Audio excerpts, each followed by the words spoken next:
Welcome, agents, to strain number 09 NMD of the Zero Point Report, a broadcast all about the news surrounding the Secret World IP.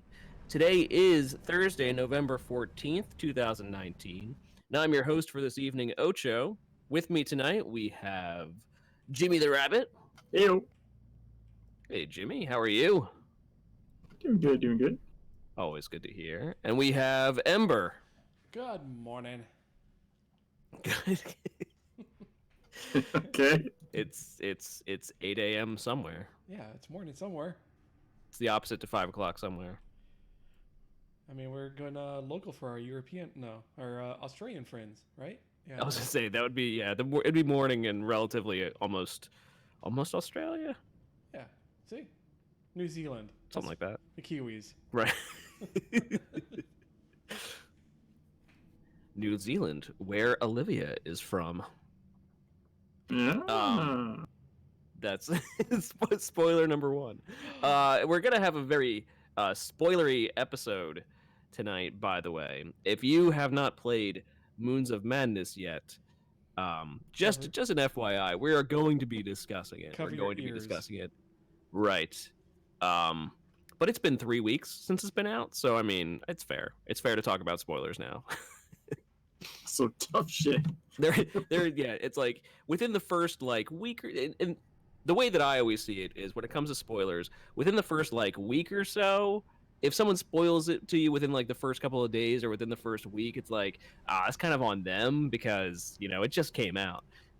3 weeks, nah, you should have played it by now. you either still avoid spoilers yourself, but you can't avoid people talking about it after a certain point. Yeah. So Snape kills Dumbledore. Oh no! Yep. You're here to hear first. Sorry for spoiling it. Rosebud is a sled. Yeah. And you should be good now. Go. All right, just working on a couple audio problems there. There we go. Yeah. So we're going to be discussing Moons of Madness as well as a couple other pieces of news. Nothing giant and whatever going on, but yeah. So we hope you're doing well. Joining us in our 0 Point Report, the 0 Point Report Twitch channel. So we've got a couple people hanging out with us tonight. Chicken Stew just gave us a raid, by the way. Thank you for that, Chicken Stew. Chicken Stew is has been streaming Secret World lately. I've been seeing him. I've jumped into a couple of his streams. What Chicken Stew, what are you running right now? You're doing something fun with one of your characters, right?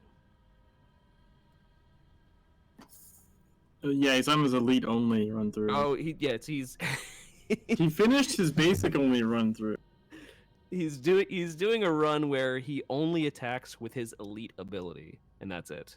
So it's basically 1 out of every 30 seconds you get to hit. I think it's, I want to say 20 seconds. 20 seconds, right? Chicken I mean, Stew. they Are vary. you? I can't remember. Are 20 you letting yourself use the cooldown signet or no? He also he always has additional rules. It's not oh, he has no head talisman. No head talisman. Yeah, he always has additional it was not even the basic only wasn't enough to just be basic only. It had other random stipulations as well. So yeah, I'm pretty sure all elites are 20 seconds unless you get a cooldown signet to reduce it further.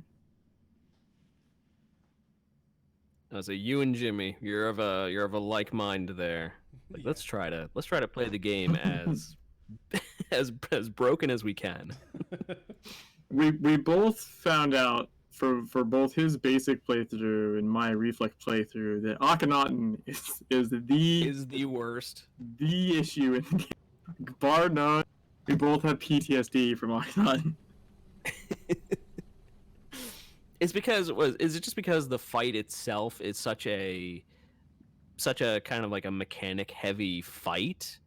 that like you really don't see that his mechanics being used like anywhere else? Honestly, it's because of his enraged cast.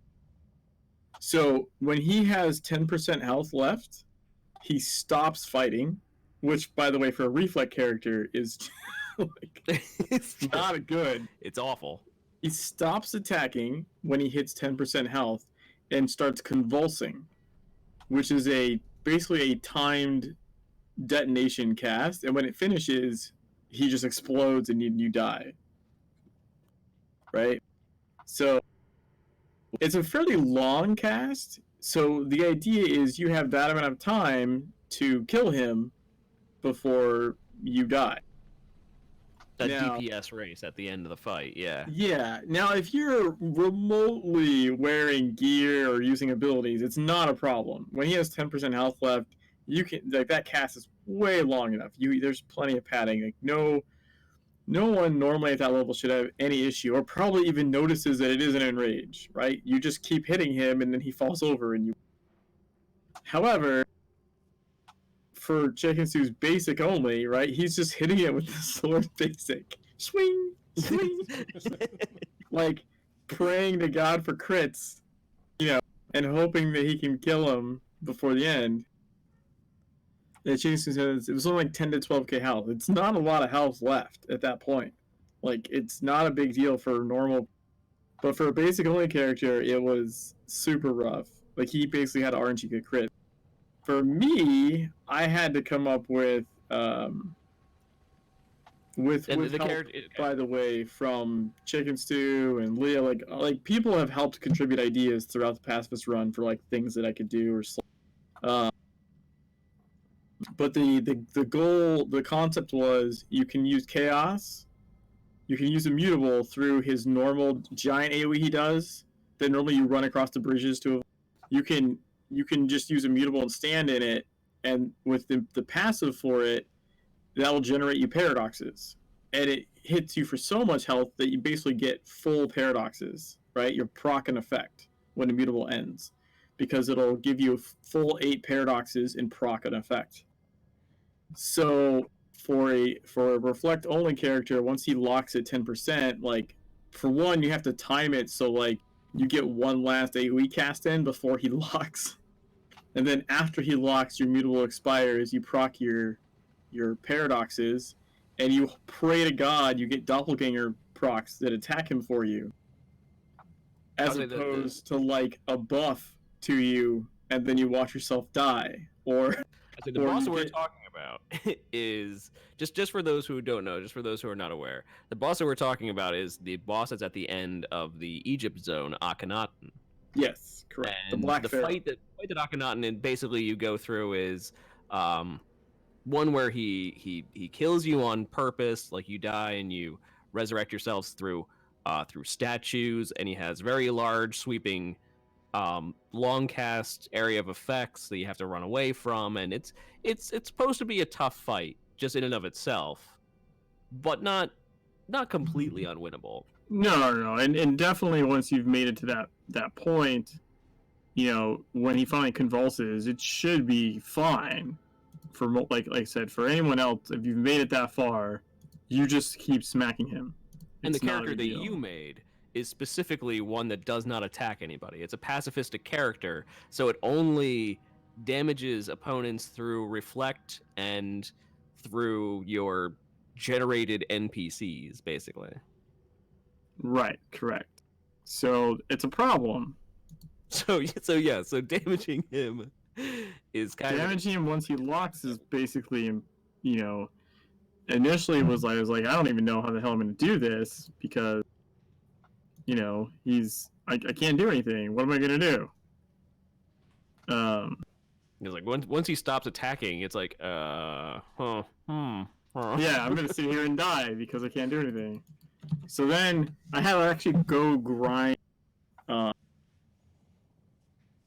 missions and stuff to up my gear so that when my chaos stuff did proc, it would potentially do enough damage to even kill him.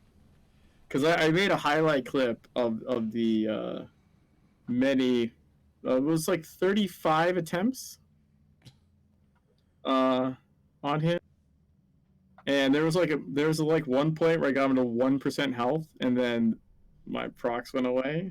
It's minorly rage induced. There's a couple times I got him You're like, like, why did you 5%. go away? 1% health, and then the proc is done, and it's like, son of. So yeah. But so Jigsaw has now flipped to his elite run. I'm still on the pacifist one, but now I'm doing 100%. So I finished the story. I finished all the way to the end of South Africa, the pacifist run, and now I'm going back through the zones and 100%ing them. On the off chance, I might get to try a pacifist fight against a tank commander because I really, really apparently hate myself. You do, yeah. Yeah, that's. But I'm also I don't even know that it's winnable. Like that's not even the point. The point is just to get in, like potentially get in there and see what happens. It's more of like The point is to try. yeah, what happens if I know I can 100% because the hard part of the story is like you can't group for everything, right? There's lots of solos. But for everything else, 100% of the zones, like if I get stuck on something, I can have someone else come help. As long as I'm not attacking, that's fine. That was necessary even through the normal like run up to the story. Like, there's missions in Scorched Desert that are part of the story, like the issue 6 missions, like the train stuff, where like leading up to that, you have to place mines, right? You have to blow up people and get the messages. Like there's no way around that. But you can group that mission, so I could group it with someone else, and they can blow people up, and that's okay. So if someone else puts down a mine, like you putting down a mine is not necessarily pacifistic. Right, so I don't do that. Is what you're saying. But I can group with someone, and we both have the mission, and if they do it, it counts for me as well. So, yeah, so 100%ing the zones is really just, grinding it out. It's not any major kind of difficulty. But getting to, and I think my character is like E2 now. Oh, that's not bad. Like 250 IP, I think. Or no, E2 or E3? Hold on. I'm actually on it right now, I could tell you. E3, sorry. My character's E3. Yeah, I'm over 250 IP. I'm Elite 3 level. So, I'll be curious to see, like, if so, assuming I 100% the zones, I still have to get a killer box to drop, right? To fight the tank commander. Right. Which I haven't seen yet. Which alone is a yeah, it's a random. It's a random drop, yeah. Like very, very small. Although I did get an agent from a mission the other night on this character, so Ooh, things are that happening. You'll have yet to see. Yeah, like that's still haven't got crazy one yet? RNG. That's crazy not RNG. from a mission, no. I've gotten them from some of the scenarios. I've gotten them from occult defense scenario. Like I've gotten them through there and through the achievements, but I still have yet to see a drop of an agent from a mission. Have not seen one yet. Yeah, they're rare, like for sure. So like I said, things are happening. But yeah, will be interesting to see what happens. To see how far you get in there. Yeah. See if you can finish it up. Yeah.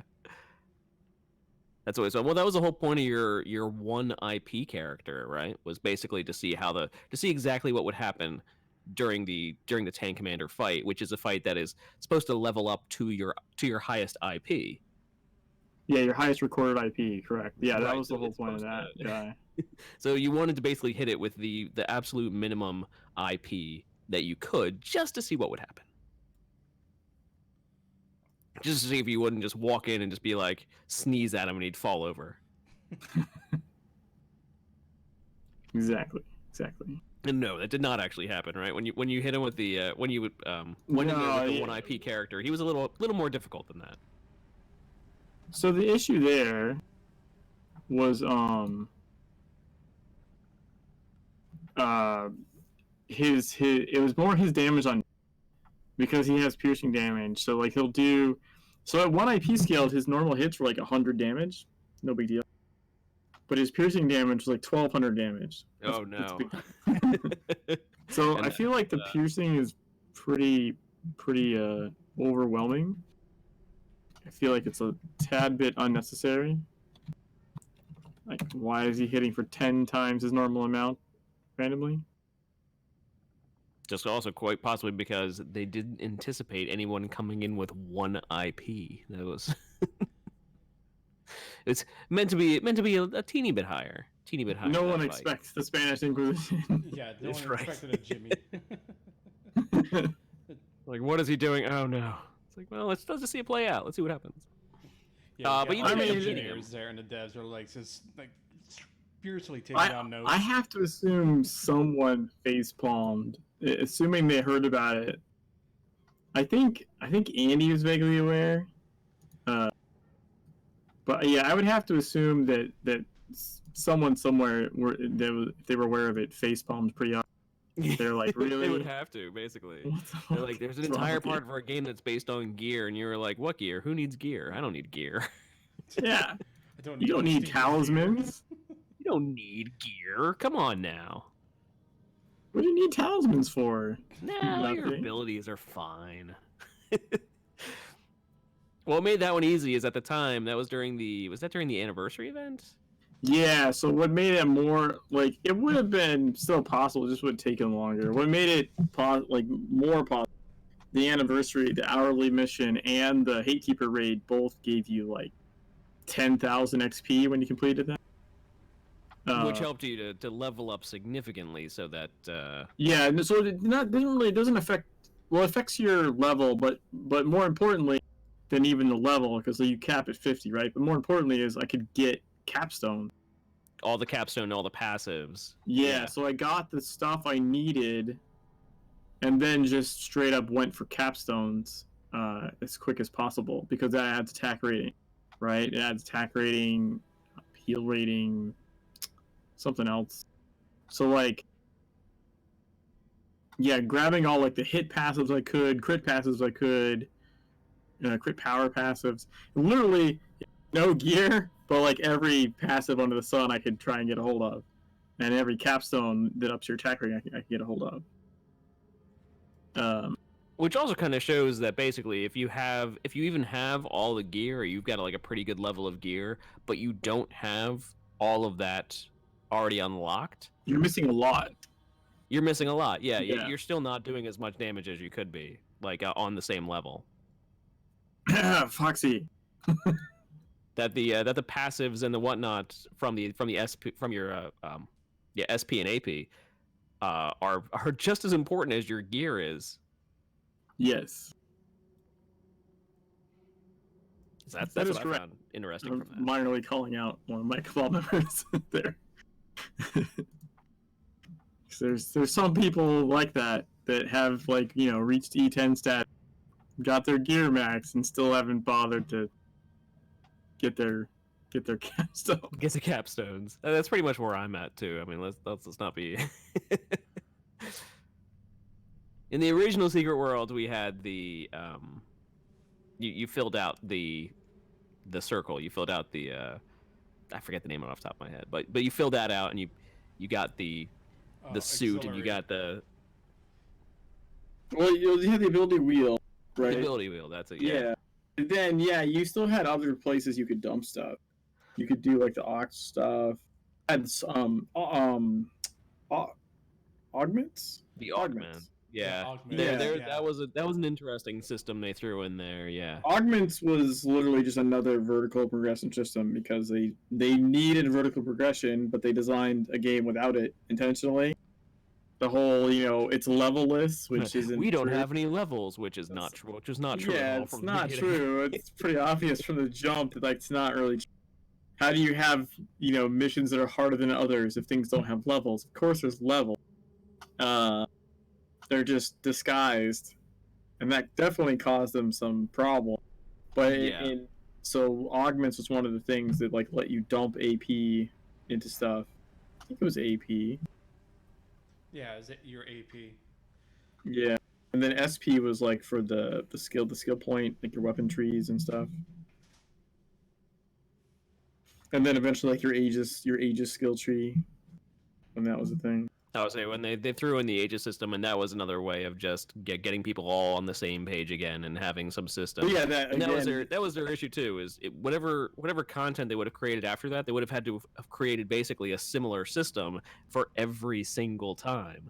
And they found that people really didn't like the Aegis system that much because it was essentially a rock paper scissors sort of yeah, system. the main complaints with it were less like the game mechanics and more like the way the grind was handled. Like just the way, I mean, it got better. It did get better, yes. marginally better than like at launch, but also just the way you had to grind it up, the alternating bound, not character bound stuff was weird.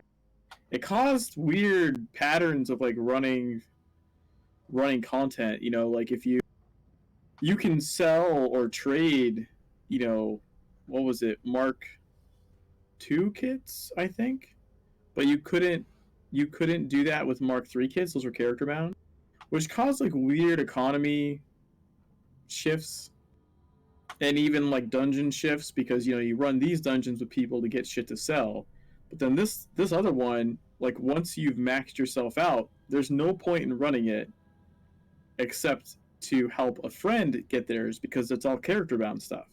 Right. So then the people that don't have groups to run with kind of get screwed on the Mark IIIs because you start to run out of people willing to run those, right? There's no incentive for other than the joy of playing. There's no incentive really to keep running something that you already got everything from, and it's all character bound stuff. Like you're just basically passing on loot every single time. Right, because if you couldn't sell it, then yeah, why even run what, it in the what are first you place? doing there? Yeah. So yeah, I don't know. Like the way they did the alternating bound not bound. I don't know what the original intent behind that was, but I feel like it caused definitely some schisms and some weird play methods.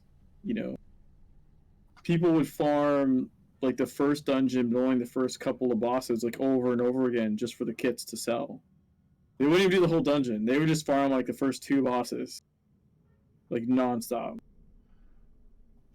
And then the other dungeon, if you could find a group that would do it, you would do the whole thing. They're all bound kits, and it didn't have the same barrier of mechanics that the first one did. Right, and then it didn't have the replayability, which is kind of what you want out of the dungeons in the first place. Yeah, I mean, both dungeons were very replayable mechanics-wise. Like Chikasu said the first two because you could do them in like 4 minutes, but it's also because the third boss on the first dungeon, the first Aegis dungeon, was generally like just a ball breaker. That was the one with the rock, paper, scissors with the 3 drones that you had to like knock down in a certain order, and like each one took off the shield of the other, but if they overlapped each other, they would kill everybody. No. So like it legit had like, even with a good team that's done it a lot, the third one would usually took a few tries. Like the third one, because you as a tank you could try and control the aggro and place things, but a lot of times one of them would just fly around and then end up standing on top of another one, and then everyone wipes because RNG, the game hates you. But yeah, as you said, if they pathed wrong, GG, like it's over. But it was interesting in the sense that like it legit was rock, paper, scissors. You engaged one, you whittled its shield down. It did an effect that would let you combat the next one. It would knock that one down, and then you could take that one's shield down and place it next to the other one. And like, so it literally was rock, paper, scissors method of taking them out. And then once they were all de-shielded, then you know you get to go ape shit and burn them down. But yeah, like no one, unless you were going for like a master planner or something, really no one finished that dungeon unless they were trying to do something. You rarely finished it to finish it. You were farming kits in the first two bosses. Yeah, Makes they sense. also they also, like Chicken Soup pointed out, they also enraged. So like once you stripped them and killed one, the other two got super big. It's kind of like the old Uno fight, you know, like they just get super aggro and wreck you even harder than before. You definitely had to be careful. Um, but yeah, the economy of it was you just did the first two bosses because they were quick, and you got kits, you know, and you just exit go or exit go. But then the second dungeon was really cool mechanics. People would do the second one even if they didn't need kits, honestly, just because it was fun.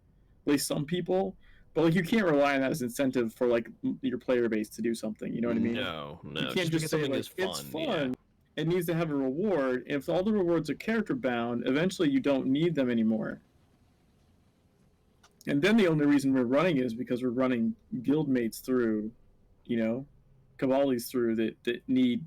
So we're passing to give them gear, which that works fine for like structured groups, but not for the public Not populace for of the not for game. general random pickup groups, Yeah, yeah. essentially you just have this declining amount of people running the second dungeon. So they definitely had some issues there. I think that was like the problem with Aegis wasn't the color bars. You know what I mean? Like the color bars and the actual uh, mechanics they managed to do with them were pretty interesting. Well, it was they were a little interesting. I agree on that front, but once you got it was very easy to get a mod that helped switch stuff for you. Yeah, sure. Yeah, I ran that And way all the time. once you got that mod, it was really much more of a cakewalk. It was really it really Well, didn't feel that bad at that point.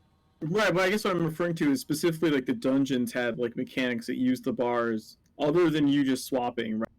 You know, you need a certain number of people, certain shields because your shield color opens a doorway, and there's X number of doorways in this tunnel, and they require different colors. It's like before you start down the fight, everyone's got to agree which shield they are. And if one of the wrong people dies, you get stuck in the middle of it because you can't open the next doorway. You know what I mean? Yeah. Uh, or like one of the other fights where you had to go in the portal to fight uh, the other dimension challenge and then come back out of the pocket dimension. Like that was a really interesting fight because everyone else has to break the Aegis barrier on the outside to let you back out. You have to defeat your guy inside in order to get out. So you can defeat your guy, and if everyone on the outside doesn't strip the Aegis bar off, you die inside there. It doesn't let you out. Or they strip the bar, but you don't beat your guy, you die. You know what I mean? Like it was. They had some really cool mechanics that yeah, Squiddy They friend. yeah, you really wouldn't see in any other game. Yeah, they definitely had some really trippy mechanics Probably for in those reasons, dungeons yeah. with those by using those color bars. Other than just like let me switch to this other color to shoot stuff. You know what I mean? Like I think you're right in the sense that in Tokyo that's what it became. In Tokyo it just became whatever. I just shoot stuff. If you have the mod, it switches for you. You're good. Yeah.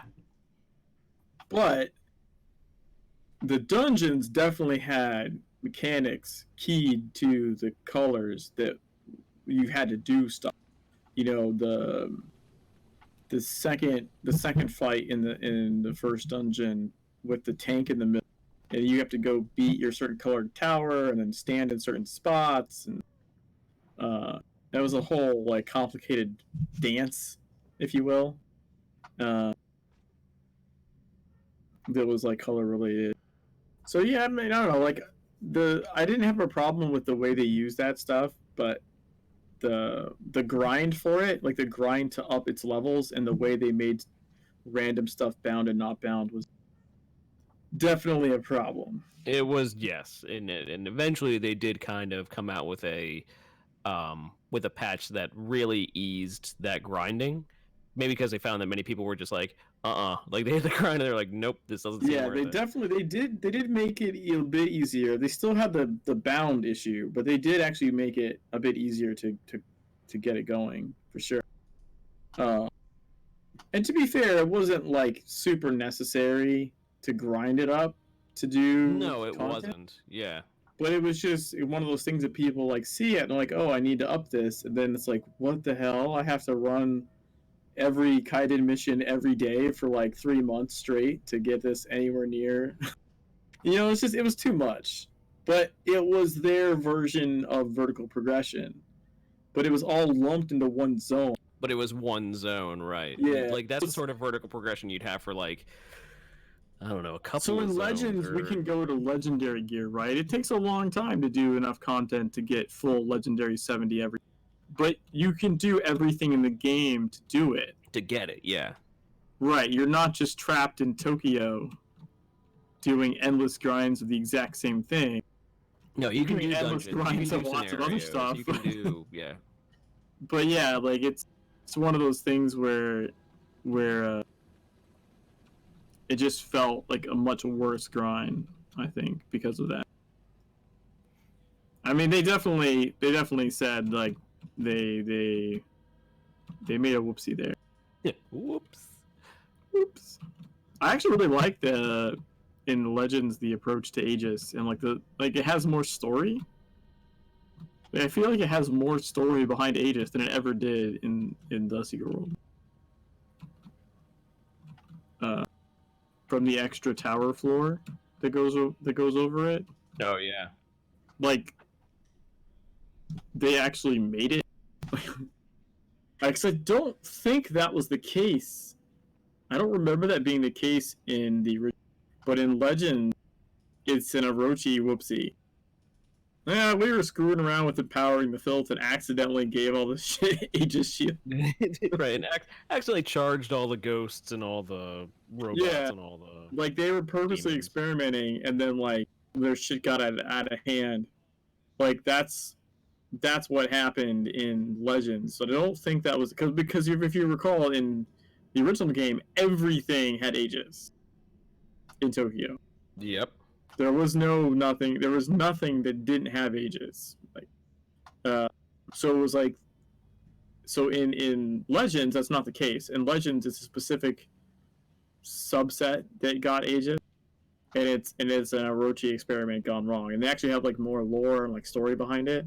And there's what, 2 missions that have the towers aside from that one level in Orochi Tower. There's like maybe 2 missions. Like they still have those beginning missions that gave you the things in the first place, but now they're basically set up towers missions. Yeah, there's the one under from Kurt, tank commander guy, like the human tank commander guy, right? And then there's there's the other one that's kind of like, I know what you're talking about. There's the other one from Jake Hama, the guy in the bunny suit. Yes, About the recovering technology one, which was how you got like Aegis stuff in the old game. That's like where you got your chips, your original chips from. But in this case, you're just sort of like researching it. You don't actually get gear. You're like researching the entities, I think, but you don't get like Aegis gear.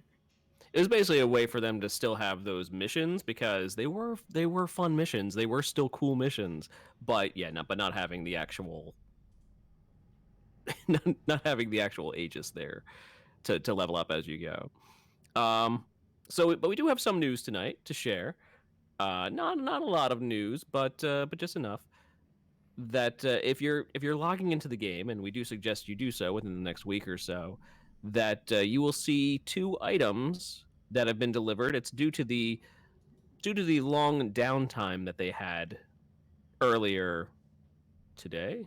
Yes. Yep. Yes, that was today. The long downtime that they had today for extended maintenance. There's no patch associated with it. Logged into the game today, and there wasn't any major update or anything like that. It was just an extended downtime.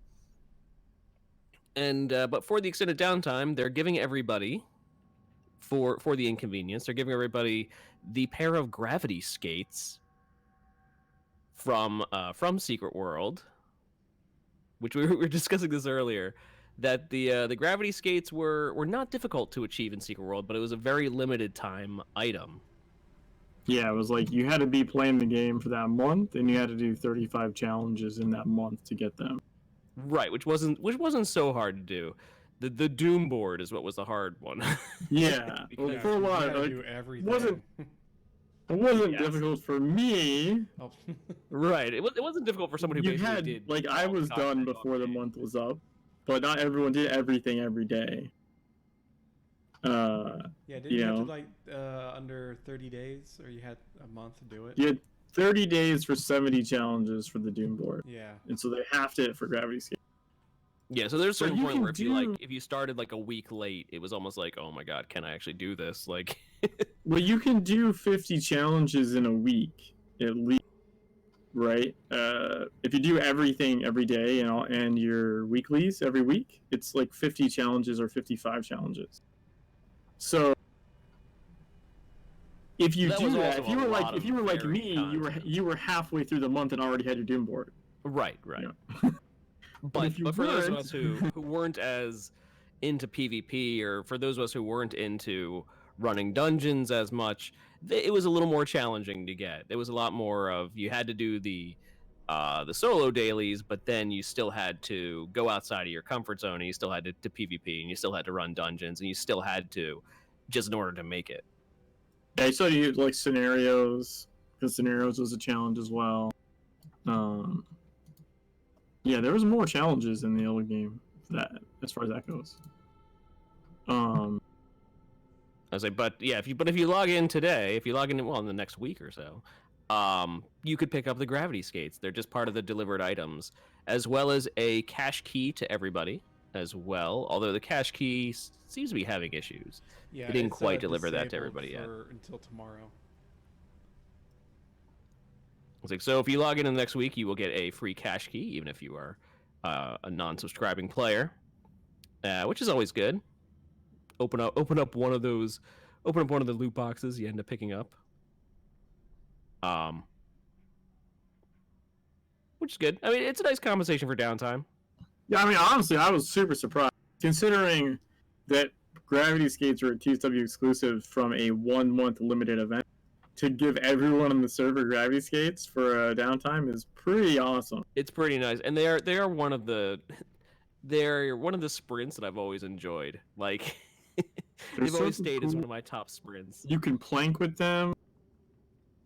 You I have a get- whole planking album on Imager of just me planking different places. Yeah, you can also be a large bird with them too. Right? Because Vollmer had it. Right, Vollmer going around as the. Well, yeah, but the Gravity Skates don't make you a bird, just to be clear. No, but the No, skates were it's- still active though. Right, Vollmer going around as the bird of the 0-point pathogen, but wearing the gravity skates, so having the blue trail behind. Love that. That was too great. So which is fine. I mean, it's just a regular extended maintenance, and they're handing out stuff to players for the inconvenience. That's good. It's great. I mean, I've got nothing really. I mean, It you is what can't it is. complain. No, you really can't. I mean, someone somewhere will, I'm sure. Oh, yeah, I mean, it's the internet. Oh, giving me free stuff. It's filling up my What my you had things. a 6-hour downtime? Why wasn't it the Doom board? Right. I demand compensation. And it's like, no, they didn't have to give us anything, but it's a nice little present. It's a nice little surprise. Which is cool. But I don't know if this has to do with Funcom moving offices. The North Carolina based offices have moved locations to, I guess, somewhere else in North Carolina. It's not like they moved out of state. No, I think it's like fairly close, actually. Probably right across the street. It could be. They're just like, hey, that I that building I don't over know, I there think is Shotgun cheaper said it's prices. like 5 minutes further or something, maybe. Yeah, it's not so a far move. Far enough to be not an inconvenience. Far enough to be An actual a little move. different.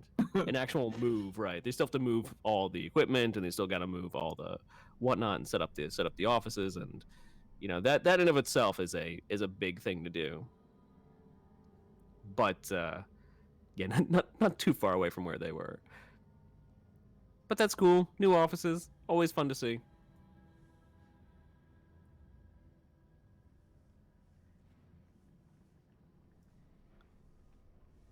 I say, other than that, we didn't really have. We saw the end of the agent writing contest. That Yes, ended. which- That ended at the time, or was it? That ended Halloween. That ended the end. Of Yeah, we've been away a little bit, but I was gonna say Yeah. Chicken Stew was actually one of the winners. So the grand prize winner for the agent writing contest, where basically you had to create your own agent and send it in, and the grand prize winner will get a personalized image to go along with the agent they created, and their agent will be put into the game. And same thing for the runners up. Runners up get the agent put in the game, but they get the dollhouse treatment. Right. Like- they like just get the- like a more basic image to go along with it. Yeah, whereas like so I guess the comparison would be if you look at the agents, you have the ones that are clearly like made from pieces, and you have other ones like Che, right? Che is drawn. He's Jack Boone, like some of the more custom ones. Right. Hayden, Carter, those are like illustrative. Then you have the other ones that are like made from like a kit. You know, like we're gonna move this piece of hair and this face and this mustache. And... Yeah. We're gonna give him a hat. We're gonna give him a scarf. Yeah, something. So you can see, it doesn't matter. My fisherman captain made, and I honestly think fisherman captain is a good one for you know, the dollhouse sort of construction. So the grand prize winner was created by Static, the player Static, and the name of it is going to be the Cleaner, part of the Council of Venice occult cleanup crew. Age I've seen some 45. things. Yes, he's seen things. Things with tentacles. He's probably seen nearly everything. Large, sleep-deprived, caffeine-strong eyes that have looked into the void and then mopped it up. He looks older than he is. His face is quite drawn and grumpy. This guy doesn't sleep easy at night, and he has a mop. Dun, dun, dun. Does the mop have a name? I swear the mop had a name. It does, yes. It says the agent background. A long-term member of the Janitors, a special occult cleanup crew employed by the Council of Venice, the subject is well-versed in a lot of the happenings within the secret world. He's seen things. Things with tentacles. Armed with his trusty mop, Bessie, he stared deep into the void and mopped up whatever had just been spat from it. Subject has become bored and tired of finding new and creative ways to dispose of ex-Orochi employees, and feels his talents could be better used on a wider range of missions. He is willing to do almost anything to prove his usefulness. That's fun. That's a fun agent. I like it. Yeah, that's pretty cool. It kind of reminds me of Roger Wilco, if you remember those games. Sounds familiar, but I can't Anybody? place it. Ember? No, it doesn't. Old Roger Sierra Wilco games. sounds familiar. I can't think of anything other than the name Old sounds Sierra familiar. point and click? No? Oh. Yeah, no, it sounds familiar. It was basically along the same lines as, or at the same time frame as, was it like the Quest for Glory series? It was kind of in the same vein. Your character was basically a janitor in space, and they went about, you know, saving the galaxy. So it was good times. So the three runner-ups were, I'll just put it in the order that they have it here. The first one was created by Samaritan. Character's name is Elin. Oh, God, I'm not gonna pronounce this correctly. Elin Badge.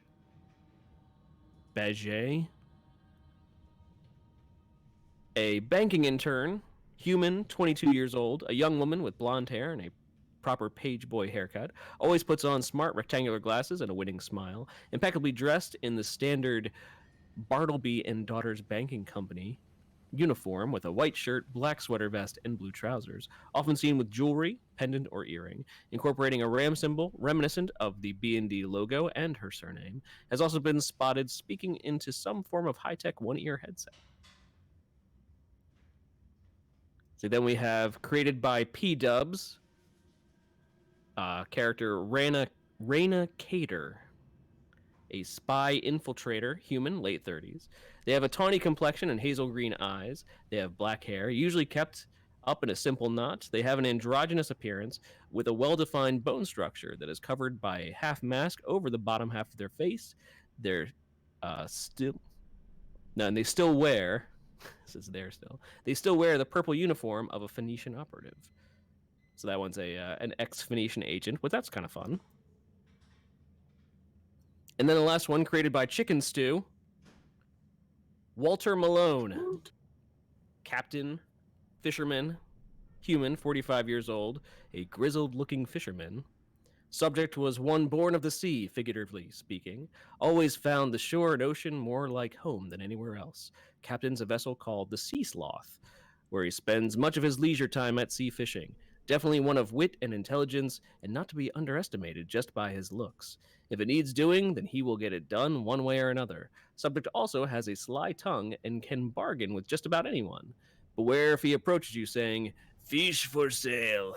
This man could sell a fish to a rock if he wanted to. It's fun. I like it. So yes, those are going to be our new agents. Who knows how we're going to get them? Yeah. So they said Oh,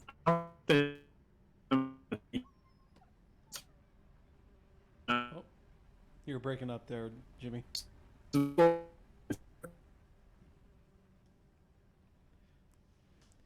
Technical issues with Jimmy.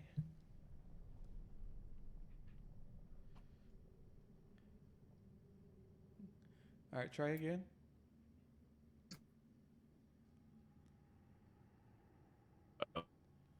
It's Discord is derping out. Just one moment.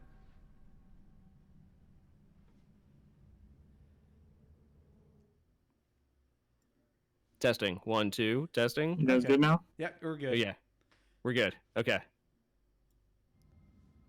Did you switch our server there? I did, Okay, good. because it was going to shit.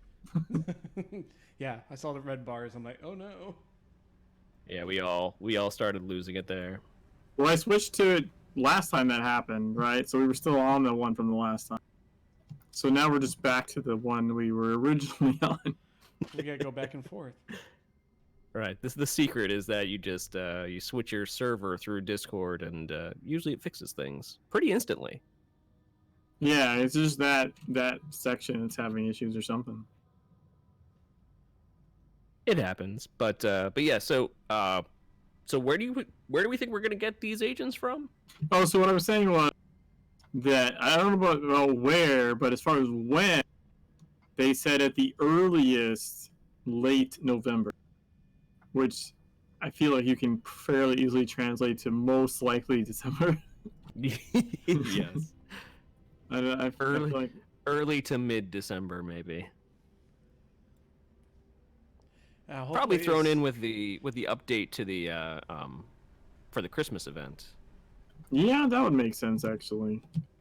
Yeah, it kind of wrapping it up as part of that.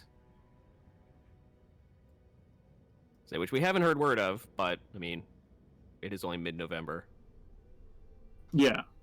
so we don't expect to hear anything about that yet.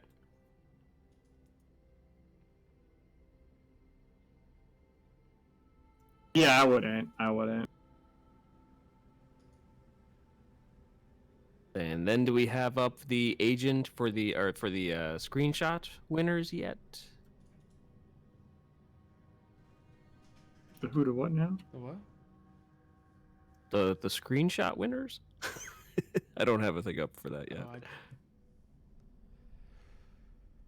How you Everyone's asleep at the wheel. I know I am. doing? It's been a week. It's been a couple. No, I got it.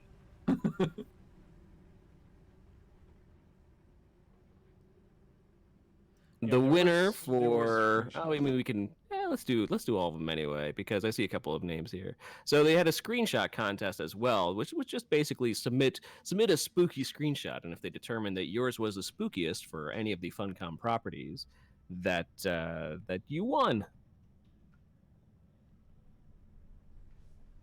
I'm not quite sure what they won the signed posters. They won the signed posters for the games Yes. that they have, That's which is that's a fun prize. So the winner for Age of Conan, it was Fass, and their image basically depicts. I don't know if you could show these. Yeah, just see if Ember can queue him up. I mean, I'll shoot you over Yeah, give me the link. the link.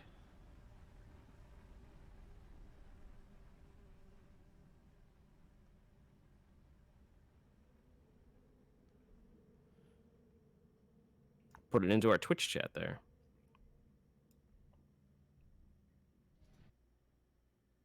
So everyone can have it.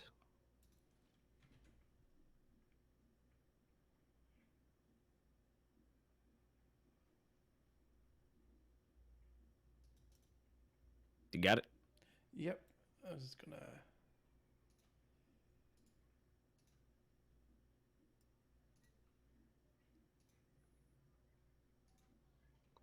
Enough of our dancing in Agartha.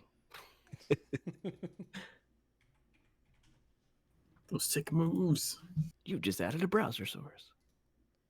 So the winner was of Age of Conan, was Fast. Age of Conan being one of the first more brutal sort of style. I mean, it's Conan. MMOs out there. Nope. There we go. Not No, quite. That's the wrong one. It's somewhere. That's so brutal. Yeah. Oh no, I hated that ending. It's metal as shit. I know what we're talking about. Oh, a whole bunch of fail. Oh no. Why aren't you? I have the right emote. Oh. Okay.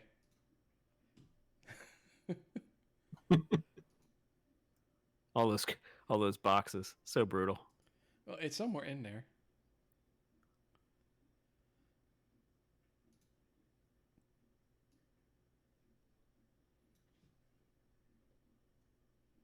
It's somewhere in there.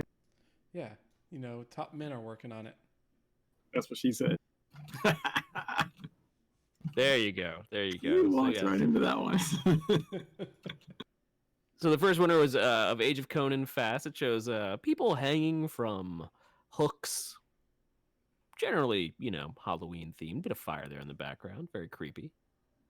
Can you like click on it for it to be bigger, Ember? Like the actual picture? Like that? Indeed. Yes. So there's from the stream where they announced there's something funny here. I believe because Annie wasn't even sure where this was from because the rules for the screenshot stuff was like it couldn't be photoshopped or anything. Like they had to be in-game shot.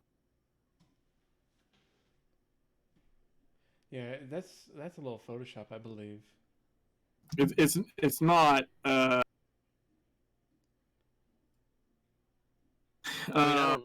it is apparently is the scene from the Halloween content or something that Andy forgot to turn on. Age of Conan.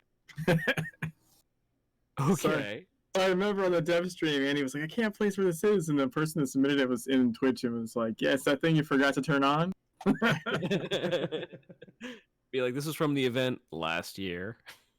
That you forgot to turn on. To turn on this year. Yeah. So that was pretty funny. I thought it was worth sharing. So yeah, I guess for that particular area like exists like that. I guess for that particular event, which I thought was kind of cool. Okay, all right. Halloween Zone. Gotcha. Works out well. The next one is by a name we all recognize around here, Insane, for Conan Exiles. That's pretty. That's cool. Yeah, that was pretty neat. It's got a nice creepy factor too. I like the purple use in there too. Like it has a creepiness factor, but it also has a nice color to it as well. Like it's not just like blood and this and that. Like actually has like a nice bit of color, and then the light reflections, and it's very pretty. It's very pretty. Yeah, yeah. Well, you also got the creature. It's in the far right, like a little skeleton creature. It's in the shadows. I was like, can I see it? I don't even know. Yeah, if you look to the right, bottom right. Oh, okay. With the little horn on his head. Yeah. Yeah, got him walking around. Okay. Then on the Say left the side, next you one got is Cobbles. for Sorry. the next one's for Anarchy Online. Going back a ways. Yeah, compared to Conan Exiles, Anarchy looks a little dated. Just a little bit. Yeah, but the Just a little. eyeball's cool shit. That's a cool eyeball though. Like not only that, but it's got shadowing behind it.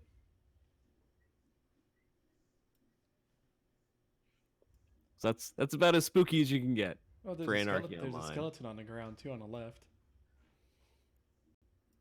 Yep. And then you got I guess all these characters. I guess all these are they just all like other people that are just joined in It looks like it. to help with the screenshot? That's kind of what it looks like. I think other people and or pets. Yeah, I don't think the roller pumpkin in the bottom right there is another character.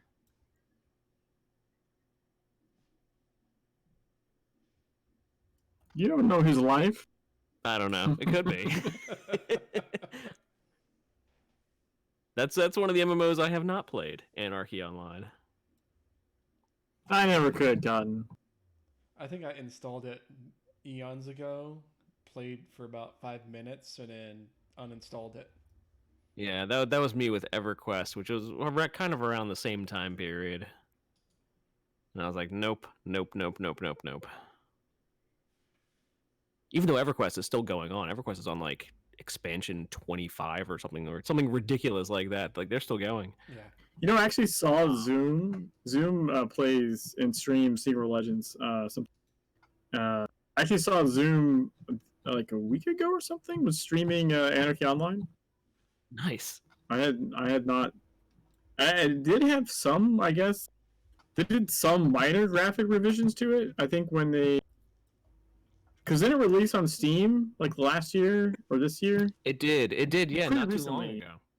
So I think they did some minor graphic update to it. Nothing like super crazy, but I guess better than it was. There's only so much you could do to the engines. Yeah. Saying this last one is by Antique Rose, who wins for Secret World Legends. Good picture. Now we know this location well. This is in Yes. If I'm not mistaken. This is near the police station in Kingsmouth. It is the infamous Jack Tree. And they are there with their smiling pumpkin head on. With the moon being nice coming through the branches. Yeah, it's a well composed shot. That's one of the things they talked about on the stream was like the composition, and I do agree with. Like, it does evoke the Halloween season. And that Yeah, does. yeah. I really liked my entry, but I do like this picture as well.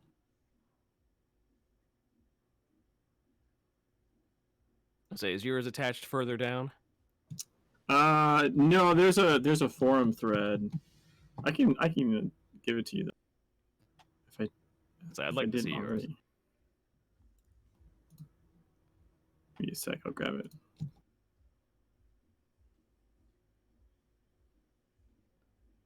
Let's see.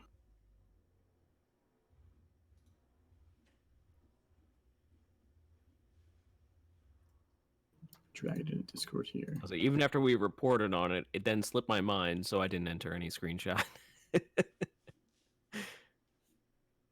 By the time I was like, wait, there's a screenshot contest.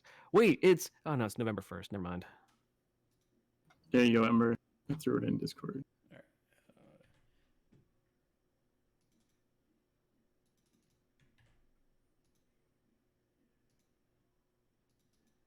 There we go.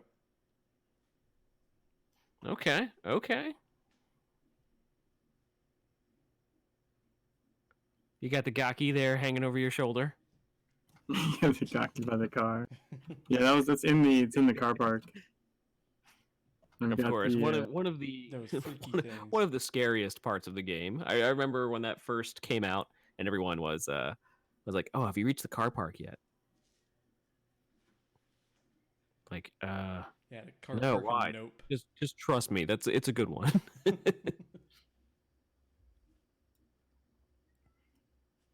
See, that's one of the defining missions in Tokyo.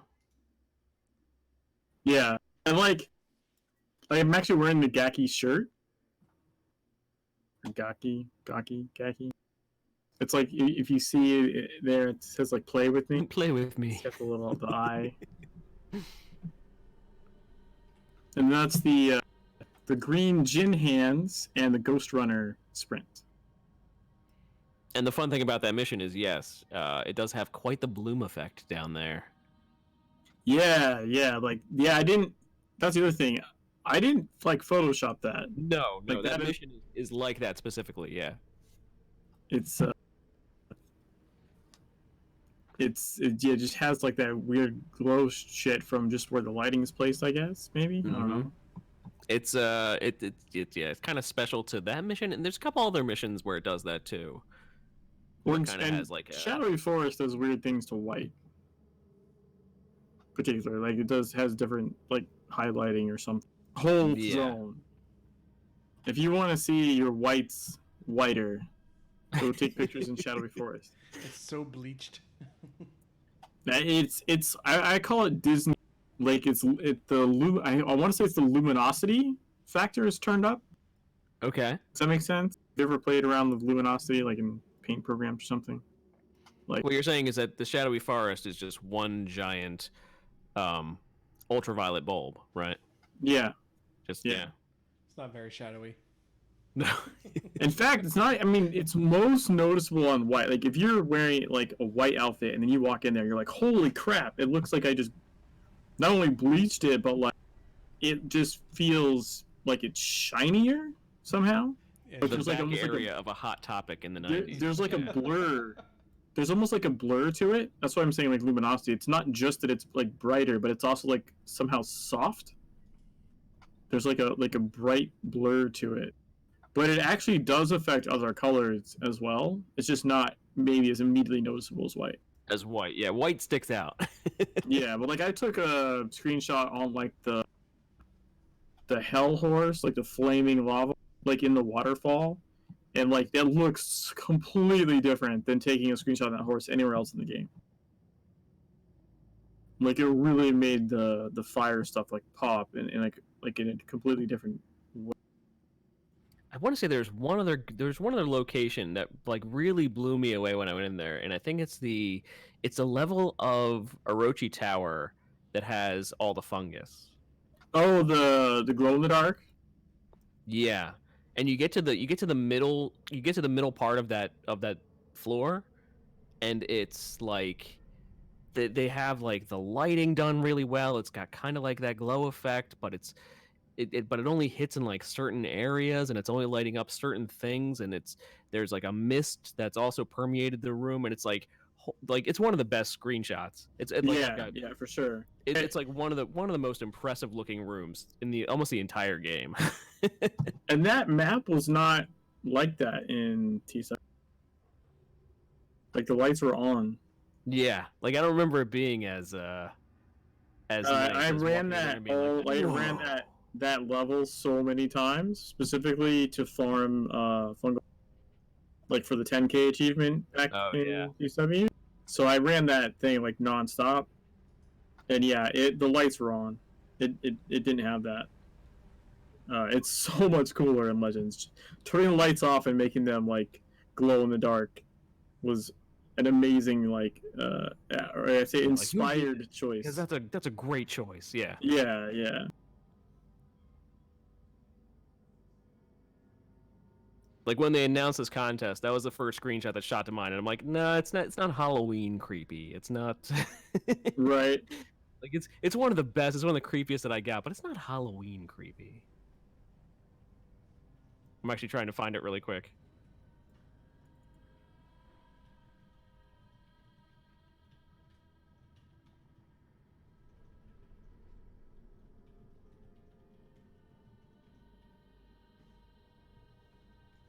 Got it. Ready for? Are you ready for it, Ember? Yep. Shoot it to me.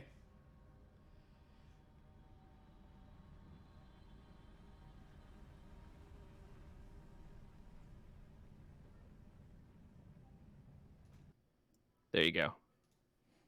Let me go ahead. Grab it. Just for the fun of it. There we go. So yeah, so I walked in the middle of Orochi Tower, and it's like that's just sick. Like that's really well done.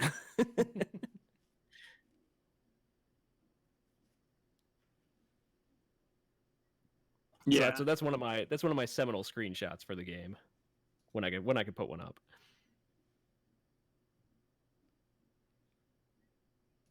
Anyway. I have a really good one from the level that ends with the flesh golem in the middle. It does like the gore fountain. I have like a female character with the black winging, like mid wing kick. It looked like a fairy in the air, like winging this giant flesh golem creature. There's lots of good screenshot opportunities, I think, in the tower in general. Oh, yeah, the tower.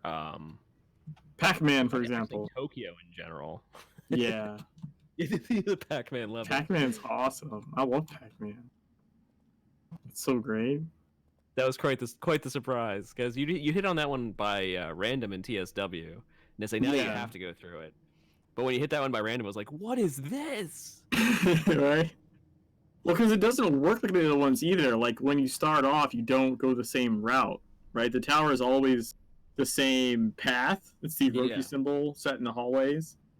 On that one, you actually it's like the exit's already open, so you make a left, and it's really strange compared to like every other floor you run. Its path is different. Because the whole point of it is not necessarily the level itself. It's the it's the scenario. Yeah, it's a scenario. But really, I honestly think you should be able to do that from Venice. You should just be able to Can I just queue up Pac-Man from Venice and just do it to do it. That'd be fun. Good times. Plus in chat for Pac-Man. We need to start a petition for Pac-Man. Make Pac-Man scenario. E10 Pac-Man. Hell, dude, I would play the shit out of E10 Pac-Man scenario. More chopping. Hell yeah. It'd be like 50 ghosts to every. I don't even know. But you have much more limited pellets, right? You hit right because you eat the Orochi symbol pellets to be able to eat the to be able to eat the ghosts. So you have more ghosts, less pellets, faster ghosts, right? It's a fun level. It's like Secret World does. It throws you curveballs from time to time. That's one of the fun ones. Is that level of the Orochi Tower? For sure. So another thing we wanted to discuss tonight, and kind of in a little bit of length, because I want to hear. We're going to spoil Ember, but I wanted to hear from you, Jimmy. What are your thoughts? It has now been 3 weeks since the release of Moons of Madness. I've completed it. Jimmy's completed it. Hopefully, you've completed it too. We've given you enough of a warning by now. We're going to discuss Moons of Madness and its secrets in relating to the secret world. So, Secrets. double secrets. So after I completed it, I was like, okay, yeah, there was a lot going on. Being as a long-term player of the Secret World, I could not imagine somebody who does not know about the Secret World and what their thoughts on it were. So I kind of like went out and I tried to find like write-ups about it, or tried to find like reviews of it, and just tried to see what people thought of it. And it was like completely different takeaways. Like 100% different. Like they're like, "Oh yeah, it's Lovecrafty. Oh yeah, it's got its tentacles, it's got its whatever. It's certainly the Halloween style Lovecrafty." But as a Secret World player, it's like, no, they hit you right from the beginning with the Yeah. references, and it just literally does not stop the entire time. Yeah, I mean, some of them you have to actually look for. To be fair, like, well, I think before we started the show, we were talking a little bit, and so the Declan, right? The Right. The first thing we notice is that in his well, we place could, that's all messy. There's a hidden, like, behind a closet door or something. There are hash marks, and the hash yes, marks are yes. whispers and buzzing. To which, to me, that clearly is like obviously the buzzing. Hello. Which but to not an, but not just the buzzing. Right. right, it's the buzzing is the buzzing, and the whispers to me is the black signal. Now, it feels like, just based on the Serrano um, story, the Serrano ARG, the whispers are more directly the dreamers themselves and not like John.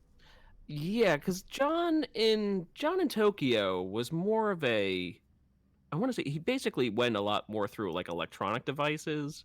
Like he was more like a signal, like almost like a radio signal.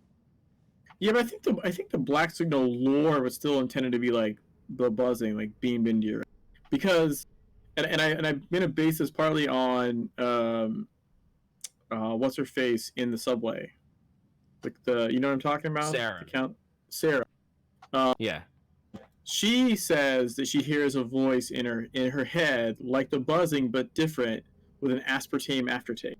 Which is She, which is the filth basically. but I think it's John. Like, I'm saying, she's hearing John. Yes. So she's not hearing him through a radio, she's hearing him in her head. So the buzzing has always, like, when you pick up lore, it's supposed to be like a signal that your brain's interpreting, not like you're hearing it on the radio next to you. So I feel like the black signal, in our experience in the game, has predominantly been John. But the whispering, like, it's still John is just a voice of the dreamers, right? He's the brain, he's the human component now of, like, the filth. A bomber points out, they say that we do get dreamer-related mind whispers ourselves, though when we're very close to them, like near the engines, like near the Yeah. Gaia engines. Yeah. Yeah, and we do, like, when we're in the dreaming prisons, like, we assume those are dreamers talking to us. So, but I kind of feel like that's all, to me at least, I feel like that's all I would consider. Any dreaming whispering, I would consider essentially black signal. Maybe not everyone feels the same. That's okay. But so, anyways, point is, you have reference. See, if you're not a Secret player, you see whispering, you're like, all right, yeah, weird shit's whispering to his brain. But buzzing is not going to mean the same thing to you than it does to me. If you're a non-Secret World player, you know what I mean? Right. Yeah. Because you're going to see buzzing, and it's like, yeah, he's hearing weird buzzing in his ears. What? I see buzzing, and I go, I hear buzzing holy shit! all the time as well. Yeah. I'm like, holy shit! The buzzing is trying to communicate with him. I say, so the game starts out. You play the character of Shane Newhart. The year is 2063. very specifically,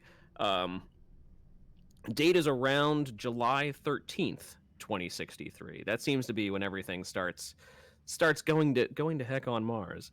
But you play the character of Shane Newhart, and right from the beginning, one of the first things you do as Shane Newhart is you pick up a photo of your father, and you're on the beach, and you've got the little spaceship in your hand, and you're flying it around. And in the background, this is one of the first things that I noticed. In the background is the lighthouse on Savage Coast. So it basically tells you straight up that that Shane grew up on Solomon Island, in the Savage Coast. So right off the bat, they're just like, this is, these are going to be familiar locales to you. But the year is 2063, which if we put, I immediately went and did this math, is that if we put Shane at being about 30 years old, he was born 2033. If the photo kind of puts him about, I don't know, 8 to 10 years, it kind of puts that photo being in the 2040s. And since Secret World takes place around 2012 with the Mayan apocalypse, which I don't know if we'll see again in Secret World itself, in Secret World Legends, but in 2012 we certainly had the Mayan apocalypse was a big thing when Secret World first launched. Right. And all of that, and they made a big deal out of that, even having a whole zone for it and a big boss fight and what have you. But so 2012, we could even put that, that Secret World Legends is also around like the mid 2010s, essentially. So that is 30 years in the future. We should see a clean Solomon Island. I mean, that's what I got out of that anyway. That Solomon Island should be all cleared up in about 30 years or so, with people living happily and running down the beaches that no longer have drugs on them coming in from the ocean. Oh, everything's been all cleaned up. And so everything has been cleaned up by at least the 2030s. Yeah. So we have Shane Newhart, and that's not exactly a name that should really stick out to us, I guess. I don't know where else in Secret World where we've seen the name Newhart. I don't think anywhere. But eventually we learn that his best friend, who's on the Mars station with him, because this all takes place on Mars, obviously, is Declan Delapore. You definitely recognize that name. You should definitely recognize Delapore, yes. Say Delapore being the, if you go into the Franklin Mansion, it wasn't always the Franklin Mansion, it was also the Delapore Mansion. So the Delapores go back a long time on Solomon Island as well. Yeah, it's pretty weird. Which is weird. Because it kind of shows that both Shane and Declan both have a tie to Solomon Island, even though they're not exactly like, I don't think it ever references them as being like childhood friends. No, I don't think so. We're two best friends who grew up together. Now we're on Mars together. Like that's weird. that's something that you would think, what's going on here? Why would that be exactly? So right off the bat, they hit you with that. That this is a Secret World game. just straight up right off the bat. Within the first couple of scenes, you have the you're going through a station that has been affected, and it's a kind of a dream sequence, and you get a jump scare. They put a jump scare as soon as you basically start the game, which is fun. I want to say, like, I don't claim to be the most stoic of individuals, but I think only one of the big jump scares in the game actually got me. There's some crazy good reaction like montages though. There are, yes. They're so funny. Like I feel like what the game does really well. I said this, I think I said it when we had Scriv on, and I know I've said it on other stuff, but like what they do really well is they I feel like they balance between sort of normal activity and then just crazy shit, and then even jump scares in between, which Yeah, I even like. jump scares in between. Yes, So like sort you're of like we have here focused, in Secret World. Yeah. your brain's focused on like, oh, I'm doing normal mundane shit for long enough that you kind of lose the thought of like I'm playing a horror game, which I feel makes the jump scares like that much more effective because you're just doing normal stuff and then you all of a sudden turn and like you get that like one of them in the base, right? Like all of a sudden the shadow like appears in the window, like the witch shadow appears in the window, Mm-hmm. and it's got the audio to go along with it. And it's like, whoa, and then it's gone. It's so quick, but it's so in the middle of like your normal mundane task with no other weird shit happening that it totally catches you off guard. So yeah, so the beginning part of the game kind of has you just basically doing stuff that one would, I guess, do on Mars if one was working in a base on Mars. So it's, it's going over here, it's checking on this, it's drinking a cup of coffee, Right? Picking your breakfast. right? Eating breakfast. You can pick both of them. Yeah. I did. Come on, who doesn't pick the one with bacon? It's ridiculous. Excuse me. So yeah, just basically just running through the stuff on Mars, just talking smack with, with your coworkers. Um and actually I loved that part of it. Like that was really cool because how they set up the Martian atmosphere was, I think, really really well done. Yeah. Like you could tell like this is a nice like Mars simulator. Right?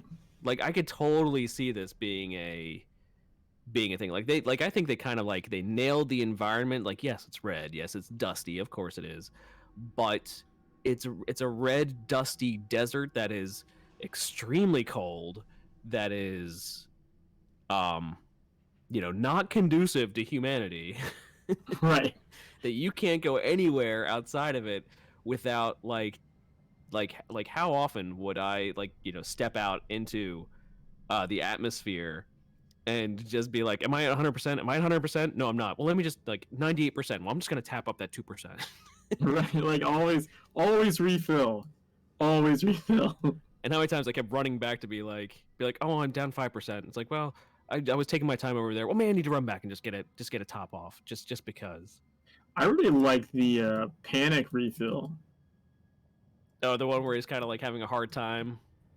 Yeah, Getting whenever the it's in refill like back in. whenever it's in the panic mode, you know what I mean? Like like the tempo increases, and you're in like an event, right? Like a spook event is happening. So like your character's heart rate's racing, right? And you're usually running from. If you go try and get oxygen, then like you see your hands like freaking out, like you try and jab the connector on a couple of times, it doesn't quite work. Like I thought that was great. It was just like an added detail, you know? It's a nice detail, yeah. Although occasionally I saw them do that, and if you're looking down, his heart rate still was at 70, and I'm like, oh come on. It's like you can't be flipping out that much, and you're just basically at a really calm heart rate. I was like, man, Shane, he's a calm dude. Hell yeah, man. At times, other times you're freaking out. And you look down, and it says his heart rate is like 120, 115. Like, it's like okay, all right, yeah, that makes sense. So one of the first things that you realize something has gone wrong is when you enter into the what's it called? You enter into the like the botanical gardens. Yeah, yeah. And that's you start seeing stuff start going wrong there. And one of your other coworkers there, a Dr. Volkova, is Mrs. Klein. very much, yes. Very much a Klein figure. Dr. Mrs. Klein. Like talking the exact same way that Dr. Klein does in that. I'm trying to think of a couple good lines. You know, like, yeah, very here it is. similar mannerisms. Yeah, like, it is not contaminated, it is changing, evolving. Yeah, the same creepy scientist, and I think even potentially like German. Yes, right? Or Russian, Volkova. Or is Russian? I don't know. The accent sounded oddly similar to me. It's very similar, yeah. But yeah, it definitely. It definitely, yeah, very hard evoking of Dr. Klein. Just Dr. Klein, you know, years later, and on Mars. And then you end up, not too long after that, you end up fighting her, as she's morphed into this really cool creature. Yeah, that was Almost rather like- interesting. This almost really cool, like, butterfly-esque cocooned creature taken over by the filth. It's like, ooh, that's a nice touch. Yeah, you know, and there's a couple of spots in the game where you actually like can sort of, and I thought they actually did pretty well as far as that goes. Speaking of stuff that you potentially like you don't actually fight this, but what were your thoughts on the creepy tentacle thing? Your little companion there that likes to try and sneak up on you. The thing in the mist? No. When you go in the cave of madness. Okay, that's where we kind of stopped the stream when we were talking about this with Scrivenomancer. Was you were like, if I go into the cave, Yeah, if I go in the cave, it's all done with. So like, and if you remember, like you played it now in the cave. There's that weird creepy thing that like comes out of the hole and like tries to follow you around. Oh yes, and you have to like what did walk I name at him? it. You have to. I think I named him Phil. So every time I I take a couple steps and turn around and be like, Phil, get back there, Phil. Promises What the are you stalker. doing, Phil? Yeah. Yeah. I was like, get back in your hole. Yeah, get back in there. Keep trying to push him back. You're like, no, like, take a couple steps forward. Like, get back in there. I don't know. I didn't find it too creepy, but I just found that one more entertaining. Yeah, no, I get it. Like it was funny though. Like it's more creepy if like you forget it's there and you're trying to do something and all of a sudden you start getting like filth shit and you're like, what the fuck? Oh my god. Phil, get back there, Phil. It's yeah, you know something's wrong with the Cave of Madness because you pull up to it and it's just a cave emanating green light. And well, the biggest clue is that you don't have your suit on. As soon as you walk in, you lose your suit. Yes. Yeah, like your hands don't have your gloves, your helmet's not on, like you don't have the air stuff, like nothing. It's like as soon as you drop down a ledge, suddenly it's like, yeah, you don't have anything on, and you're still fine. But there were two things that I noticed throughout the course of the game. One, chessboards everywhere, which isn't too surprising because they're like, oh, Shane and Declan play chess. Like, okay, all right. Yeah, you gotta have something to do, right? But there were just a lot of chessboards strewn throughout the game itself, and I was kind of disappointed because every single time I saw a chessboard, all the pieces were like in the beginning positions. Oh, they weren't ever in a game. No. I was a little disappointed at that. I wanted to see like the first one you saw was just fine, and I wanted to see like a progression, and eventually like one of the last ones you would see would have like the king knocked over. It's something weird like that. I don't know. Right. But no, every chessboard that you see is like that. But another theme that I saw throughout was Matryoshka dolls. The nesting dolls? Yes. Yeah. Like those tended to show up a lot often too, which is another thing that kind of makes me think that Volkova was more Russian. Is they were you're probably right. You're probably right. but they show them often enough where it's like all of a sudden on a shelf you'd see like Matryoshka dolls, and then like on the desk you'd see more Matryoshka dolls, and it's the whole those I think was a nice symbol, was nice symbolism because the Matryoshka dolls is some one hiding inside of another. Right, right. So it's like, what you see on the outside is not necessarily what's on the inside, and even what's on the inside of that could be something else as well. Like it's a like that's a nice touch. That's a nice touch, that sort of symbolism. Yeah, no, I get you there. Farmer says yes, the shy tentacles were cute. It's like, Phil, what are you doing, Phil? Get back, Phil. I was just channeling like Adam Sandler. You're back in your hole. Too good for your home. That's right. Are you too good for your home? No, they were a nice touch. They were a nice touch to keep you moving along, but they didn't quite evoke a sense of like, oh my god, that thing's gonna kill me. Because all you had to do was just look at it, and it stopped, and it went away. But I made the reference to them kind of being sort of like the ghosts in Super Mario. Like when you looked at the ghosts, they stopped. They're kind of like Gaki, except Gaki are worse. Right. Yes. When you look at the Gaki, yeah, they stop as well. Because then if you don't look at the Gaki, they fucking kill you. Right, they jump you. You're dead. I would say, yeah, I don't think the tentacles kind of came at you fast enough to really be like No. But you could. It happened to me like once, and I think it was on my second playthrough actually when I was going for the achievement. Because apparently there's an achievement for dying by standing in electrified water, which just seems like the oddest thing to me. That like there's an achievement for standing and stupid on like purpose. They're like, why would I do that? Yeah, I'm like, clearly I'm not gonna go stand in that, but that's the only achievement I missed. Was that one. So I had to replay the game, at least up until that point, just to get the achievement. But yeah. I was like, but you quickly discover in the Cave of Madness that you encounter the witch that everyone is apparently having a shared hallucination about, and everyone's kind of fine that it's a shared hallucination. They're like, oh, it's great.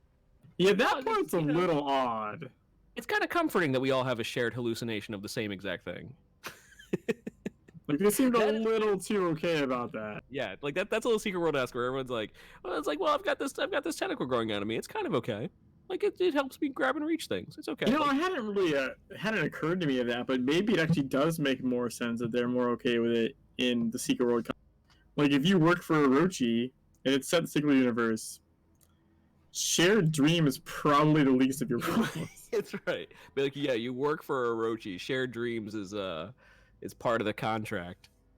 Well, I mean, just think about like if you're Orochi, right? Like, and it's Secret World. More often than not, you've experienced some kind of supernatural thing. It's not as like crazy, Whereas I feel like if you didn't know Secret World and you played this game, you might legitimately have the question like, why the hell is no one freaking out about the fact that they're all having the same? Like shouldn't this be a giant red flag? And it's like, well, like, yeah, not really. They're like kind of something that you might be worried about, but it's not the end of the world. It's like, yeah. Not like if you woke up and just like I went to my wife and she was like no one's currently possessed. I had the same nightmare, and I'm like, wait a minute, what's going on here? No one's currently possessing me. There's not like creepy children's dolls being arranged in semicircles around me. Like, I'm all right. Because those are the kinds of things they have to normally worry about. So yeah, so if you're in the Secret World, yeah, even if you're just like a normal citizen in the Secret World, you kind of have to be. Weird stuff happens on occasion. But yeah, so the Cave of Madness does live up to its name. Yes, it is. There's some cool writing quite a in mad there. Journey. Some cool writing in there. Did you notice the nod to Sarah actually? Or I felt like it was a nod to Sarah. No, maybe. I'm not sure. My name is something. I'm still on this planet. Oh yes, That's I like did. her Yes. mantra, and like it's part of the It's part of the whatever's witch's being written monologue. there. No, I don't know if it's the witch's. Is it the witch's monologue? It's whatever's in the cave. The writing's in the cave. I don't. I am still on this planet. Yeah. Like I was like, yeah, we've seen that that. clearly, like immediately as soon as I saw that, I was like, oh, that's like Sarah. Okay. So yes, now that you mention it, yes, I did catch that. And then you get teleported down into his basement from when he was younger, and it's like okay. It's once more that was kind of very much so like the park in a sense. I can see that. Because in the park you kind of, you start off actually in the park in Solomon Island, but in Savage Coast. But then once you start hitting the end, you start going down this spiral of your own house. And it gets deeper and deeper and deeper. I feel like they kind of do that with the therapist room. Yes, they do, because that's another one that changes switches a couple of times. It changes. Yeah. It gets darker each time. It's kind of a nice touch. It's a nice way to do it. It's kind of like seeing like, well, what am I doing back in my childhood home? What am I doing in these scenes from my past? And each time running through it gets darker and darker. It's like it's a fun little touch. Yeah, there's lots of cool stuff to find. Super proud of finding the Markard quote. I'll say yes. Yeah, they throw in Philip Markard. Just one little touch. Yeah, that's like a normal person that's just like writing the cover on the back jacket of a book, like or the quote. I mean, on the back jacket. Founder of the Morning Light says you could totally buy this book. Yeah, like that's gotta be huge. Actually, I would think. You would think, but then the book is only for like $3, so I don't know. It's on clearance. It's like maybe people don't trust the Morning Light as much as we think they do. I don't know. Well, I feel like the Morning Light still is significantly large enough that like it's one of those. It's like an Oprah tells you to buy a book. Like, book usually does decently. But I mean, who knows? Like when that copy was from, right? Like it's not like it's gonna sell gangbusters for 10 years or something. No, not as much as so now we're talking about Cynthia Newhart, who is Shane's mother, who we learn is quite an important figure. That shit crazy. That's right. And that's why he ended up in his home in the first part, was seeing what she was up to. And because she was supposed to be a world-changing mathematician, who slowly descends into madness and occultism and whatnot. And so the first books that we see of Cynthia are like these like college textbooks. And then the next one we see is kind of like a step down. It's kind of like it'd be in like the New Age section, or like the New Age section, and then the next one would be like in the occultism section. Like she goes further and further into this, into the whole like Lovecraftian mythos. Yeah, I feel like they kind of mirrored that a little bit with the Serrano energy. Yes, same thing. One of my favorite parts of the Serrano was at one point Olivia and if you haven't completed the entire Cyrano story, you can totally go do that too. All 6 parts of that are now open. But one of my favorites was one of her lines was something like, so like they're trying to wish me a happy birthday or something like on the other side of the door, like she's confined from the rest of the crew. She's like, but I can't understand a word they're saying. Like, I don't understand the language that they're speaking. But again, it's said in a way that's kind of like, but this is normal. But this is, but this is the way it is. This is the way it's supposed to be. Right. It's like, if you can't understand a language that everyone else is speaking, something is wrong. Something is horrifically wrong. No, it's totally fine. I just didn't get the memo that we were changing languages. Right. I just missed that one. Oh well. What are you gonna do? It happens. I think I found myself saying that a lot during the course of Moons of Madness. Was like, nope, nope. This is wrong. This is totally wrong. What are you doing here? Nope, nope, nope, nope. Nope. I think it sounds like it was a pretty normal statement to be making. Like at one point, yeah, when you go to visit Declan at and no, it's not when you go to visit Declan. It's when you no, it is when you go to visit Declan, and you go to check out where Declan is, and is it all of the, like, you start walking up to the big radio tower, and there are these like cairns of rocks everywhere. Oh right, yeah. Yeah, My kid basically makes shit like that. and it's just like, okay, all right.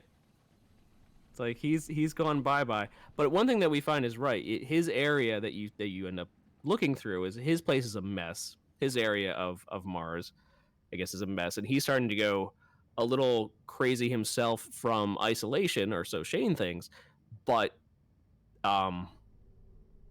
it's made kind of evident that he is being talked to by the buzzing Yes. and the whispers. And so you see like scribbling on walls, and you see like, especially the part where it's like you walk into like a container, and it's just the word "listen" on the walls, just over and over and over and over and over and over and over again. Did you You catch know, it that hadn't part? occurred to me, but like, yeah, most everyone else I think was just having whispers. Delapore was hearing buzzing. Was hearing the buzzing. He was specifically hearing the buzzing, and He's- the buzzing. He's also the See, one. if you're not attuned to it, is It can be it can be madness inducing for sure. it can be madness inducing, right? Yeah, it can drive you crazy. But what I was just thinking of that hadn't occurred to me before was like he's the one originally that's supposed to be who takes out the moons. Declan is? Well, yeah, Yeah, he's the one that's given yeah. the responsibility for it if things start going bad. Right, but so I forget where the original plan comes from to like fuck it, we're gonna take out the moon. But it just occurred to me like it's interesting that the one that would be the one doing that is the one that's hearing shit from the buzzing. You know what I'm saying? Right, the one that's put in charge of that, right? The buzzing's maybe like, "Hey, dude, maybe you should just do it. You should just do it. Just do it Yeah, now. Just like, do it now." Yeah, like you need to fucking kill this shit before we You all need to- die. yeah. I say, yeah, because Declan's given the responsibility of, if things start going wrong, that he's got the payload that can destroy the entire base and destroy everything. And then of course Orochi would turn around and be like, "What base? We don't know what you're talking about. That's totally fine. That's okay." Right, no one's supposed to know that what is it? Project Eden or something? New Eden. New Eden? New Eden. Right, because once you start going down into the base itself, one of the big revelations that you come across is that one of these secret world celebrities has been there, has been on the base with you, and none other than our own Samuel Chandra. Like, as you go, and basically in the vein of most RPGs where you collect, higher and higher authorizations to get into, higher and higher doors that need it, eventually you come across Samuel Chandra's ID badge, which Yeah. That was kind of mind-blowing. So you know how we were talking about earlier about Chandra's like plan at the top of Orochi Tower? It's like Gaia is dying, we need to, and Fury's got some kind of alternative plan. So they're on Mars trying to see basically terraform to a certain extent. Basically, yeah, trying to create colonies on Mars because Gaia And they is have dying. you have like the whole project like New. Like I wonder if that's relatable. You know what I mean? Like, hey, Gaia's screwed, but we can do this. You know what I mean? And then of course that Right, doesn't work we out could very go to well. this other we can go to this other world over here. We could try. We could try that out. Yeah, Farmer says I like how they just casually accept that he's some kind of ageless or immortal since he was a CEO in 2012, 2013, and still is in 2063, and he hasn't even aged a day. Well, they also call him father in the emails stuff. Yeah, So I think the ones that basically know, maybe they think he's like the Keith Richards that we know. Well, I figure at this point, the people actually communicating with him is probably like sort of cult level. If they don't know that he's an angel, they know he's something other. You know, and they're certainly not going to He's question someone it. special. Yeah. Yeah, not only is he the boss, but he's something crazy.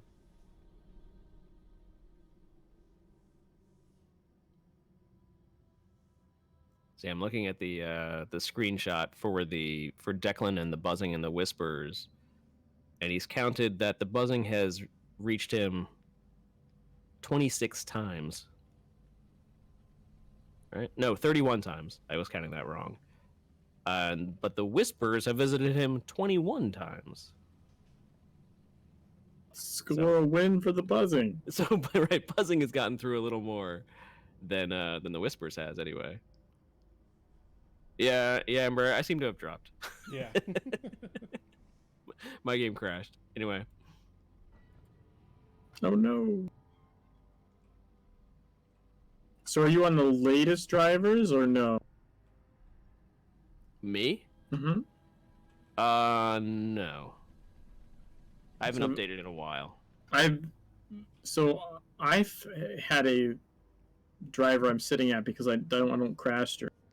But I'm getting reports people are saying the very, very latest one seems to be stable for some people.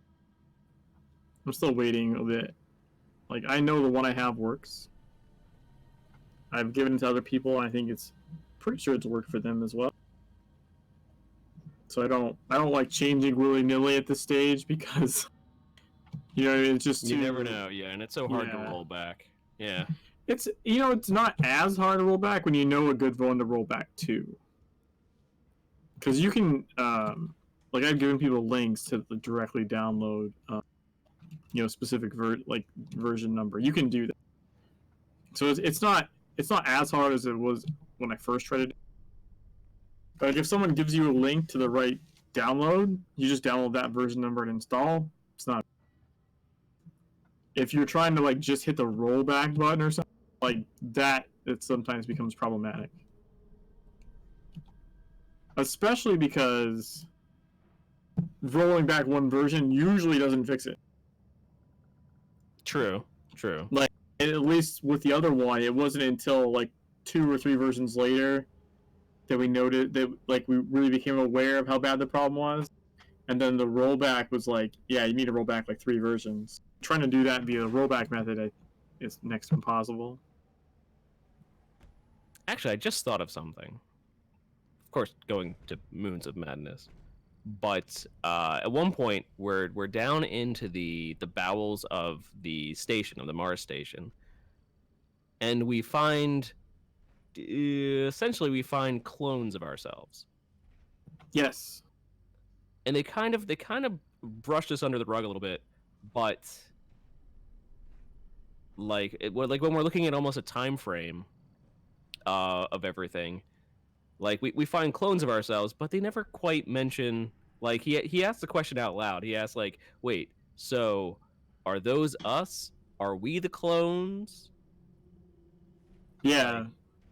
So to be real, we think we know the time frame, right? Based on the dates and the computers and everything. Based on all the dates, yeah. But I mean, do we? but do we? Because right, like if they are clones of themselves, well, how long have they been clones of themselves? How many times have they died? How many times have they? Right. Why? Well, so the question is, why would you need clones? You know, why would you need clones if you're not replacing them? Right. Yes. Like just Something. storing them? No, no, no. You're probably replacing them at a fairly frequent. I mean, this is a Frequent. Rochi we're talking about. I'm assuming that Yeah. they're dying like a Rochi do.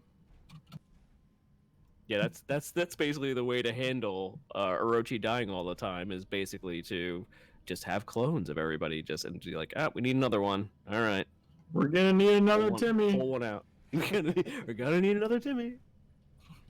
Good reference. That's the best shit from dinosaurs. That show is messed up.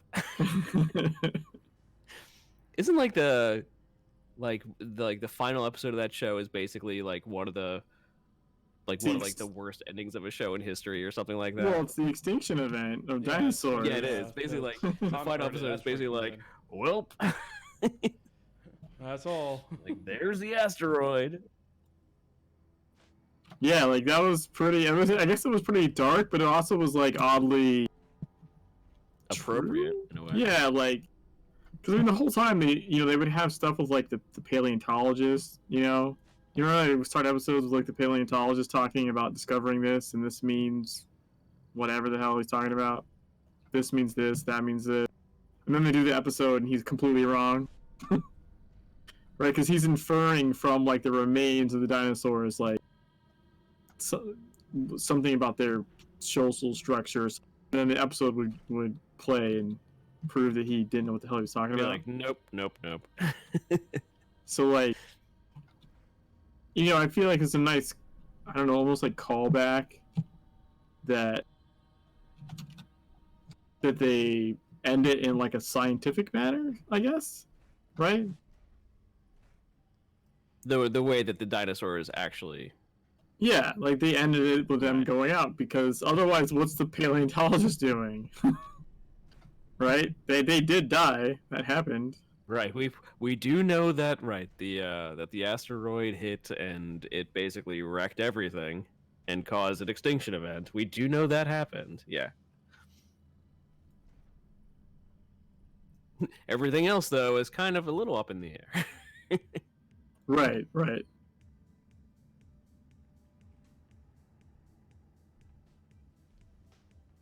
Going through all my moon's screenshots now. But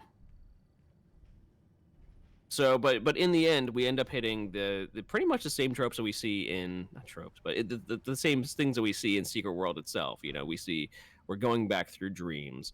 Where there's Gaia engines involved. There's the Dreamers are involved. Of course, the filth. The filth is everywhere. I really like the shades. You see them like twice, A couple of times, yeah. but they look so good. Like I wanted to see them more. Like they look so good in a shiny new engine. Yes. It's like, oh, we know them. We've seen them. But in a new updated fashion. Yeah, like their movement, like I don't know, just their graphics. Like they look really cool. Super stoked to see the shades, even if it was only like glimpses.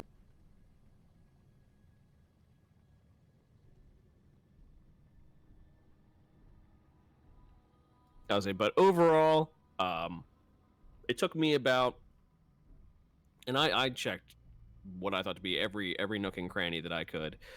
It took me about 5 nights, probably about 10 hours or so, to go Damn, through you really the did take entire a long game. time.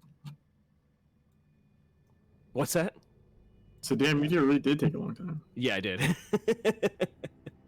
I thought I took a long time, and honestly, like a lot of my time was because of like CPU issues. I spent a fair amount of time trying to fix that. I'll say we could talk about that too. That yeah, we both encountered CPU issues where at certain points our CPUs would jump to 100% usage, like total CPU usage at 100%. Yeah. Like, and just to be clear, it doesn't need it. No, not even a little. Yeah, it's something's buggy there. Either it forces it forces your system to call for too many interrupts. I think I saw that at one point. That something is trying to, I don't know, trying to push its way through the CPU, and it's just not going as well as it should be, and so yeah, it bumps up the CPU to almost 100% usage during times, which I ever since my system overheated a couple of years back, um, just for my own stupidity, really. I didn't, I wasn't really keeping track of how much gunk was accruing, and in my system, and it was kind of cramped, and um, it was basically overheating and shutting down my computer a couple times. Ever since then, I've got like a nice new comfy case. There's a lot of space in there. I keep it a lot more whatever, and I run a program called Hardware Info. It's like HWINFO 64. That all it does is it just tracks all that stuff. Okay. It tracks your your core temperature, your thread usage, your total CPU usage, anything you want to track. It tracks like 1,000 different things. It's a great program. So ever since then, I've been using it to keep track of like what temperature my core is at, what temperature my GPU is at, what temperature my hard drives are at, an overall system temperature, just to make sure that I'm not overheating or anything like that. And right, like it was night and day where generally it'd be running around, my core would be running around like 70 Celsius, which is not bad. Not bad at all. And then suddenly all of a sudden the total CPU usage on an 8-core i7 jumps up to an older one. I think I've got an i7 3770. So it's like it's an older i7. But it jumps up to like 100% total CPU usage. I mean, even Secret World itself, I'm only maybe pushing 25% total CPU usage. Well, it's single core though, so that's part of it. Right. Yes. It's the individual core is getting a big usage, but the total CPU usage is barely being touched. Right. So the core temperature itself is not going that high. Is it maybe 70, and it kind of hangs out around there and kind of stays there, and that's a perfectly good temperature. You start pushing into like the 90, 90, high 90s, almost 100 degrees, then you're risking you're risking your computer just shutting itself down just to prevent harm. Yeah. So and you just limited the number of cores it was using, right? yes, I changed the affinity. In which case you could basically, once you start a program, you could go into your task manager, go into your details, and you could change what cores a certain program will run on. And sometimes it's useful for OBS, if you just want to say like, okay, the game that I'm running put on the first 7 cores, and OBS gets its own individual core. Right. And so they won't overlap each other, and so you won't have Stuttering. any sort of stuttering going on in OBS. Which that's a trick that I've seen used before.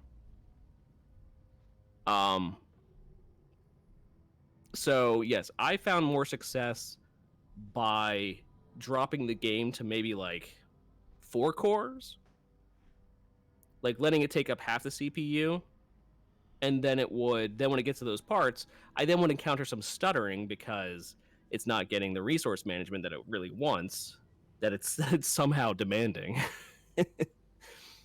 And so get like a little stuttering, but nothing like too detrimental.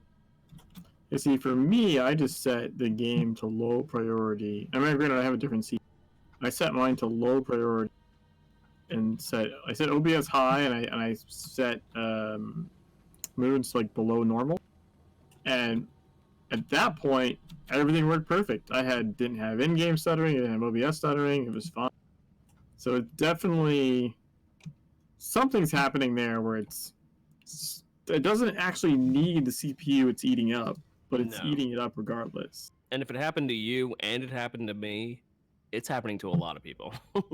Yeah, Chicken Stew even, like, he checked it on his. I don't know that he noticed performance issues necessarily, but he did notice that, like, you could see it went from, like, oh, it's normally using, like, 20% of, because he's got a much better 20% to, like, now it's using, like, 60% or 70%. So, like, it still was jumping crazy. Yeah, like he just said in chat, no performance issues, but it rocketed. Okay, So yeah. My CPU, even though it's an i7, is pushing like almost a decade old at this point.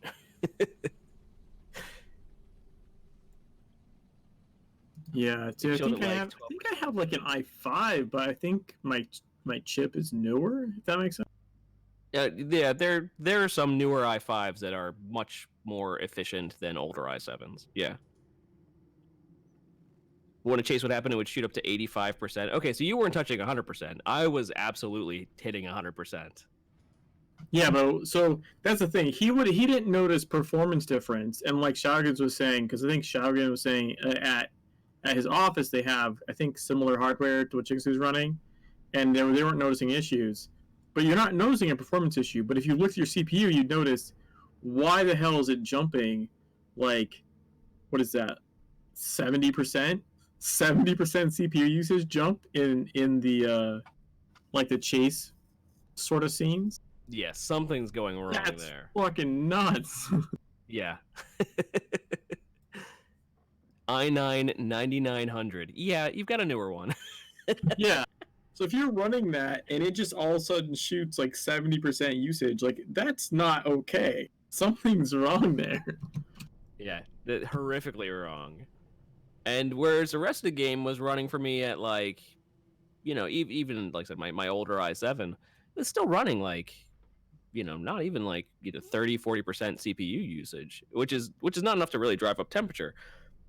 But in those chase sequences, I think the highest I got to was like 92, 93 centigrade, and it's like that's dangerous conditions. That's like computer melting when you start hitting that.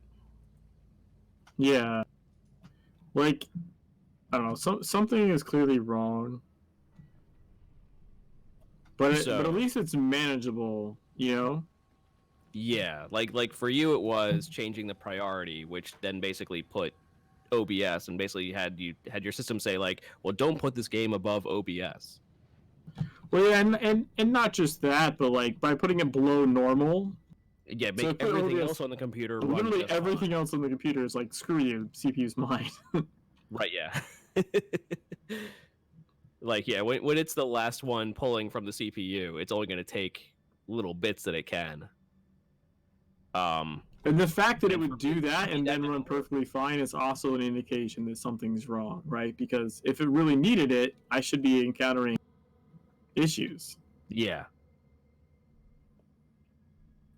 So I'm pretty sure the i5s have, even the newer i5s, I think also may have 8 cores, 6 cores, something like that.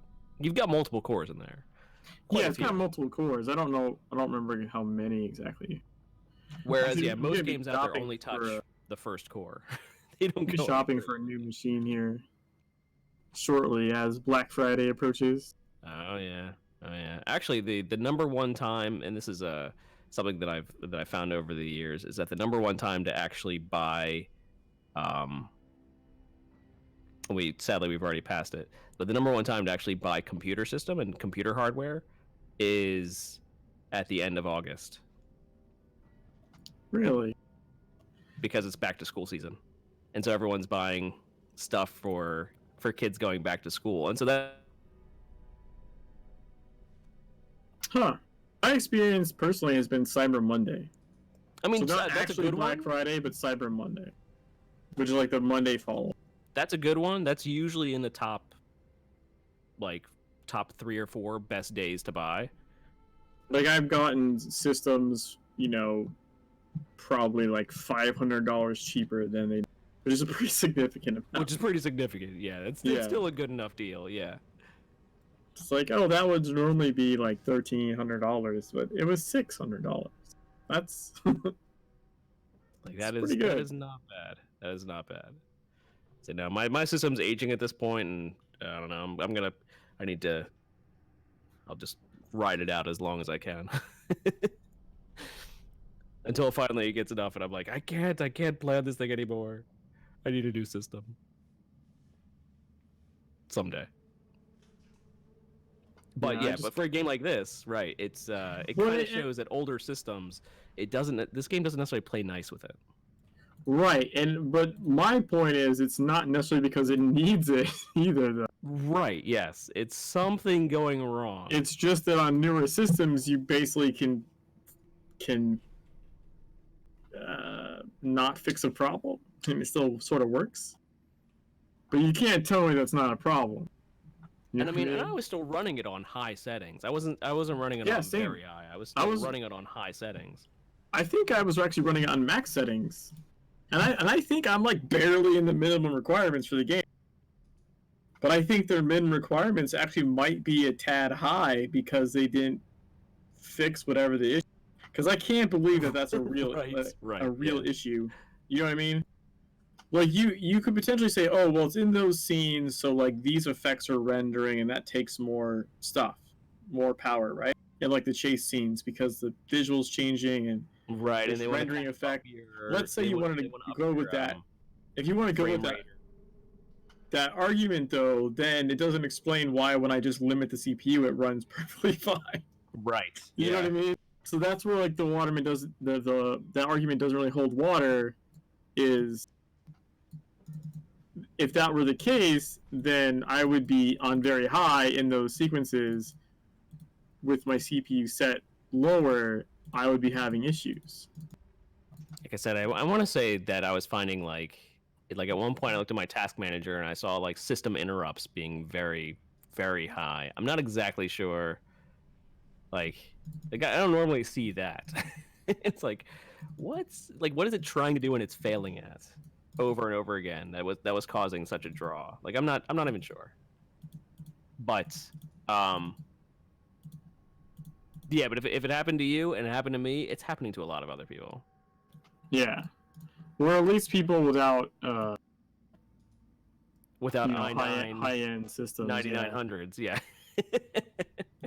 But even an i9 9900 at 85%, like you're gonna From raise your 12. temperature pretty bad. And also, by the way, the interesting part about that whole thing is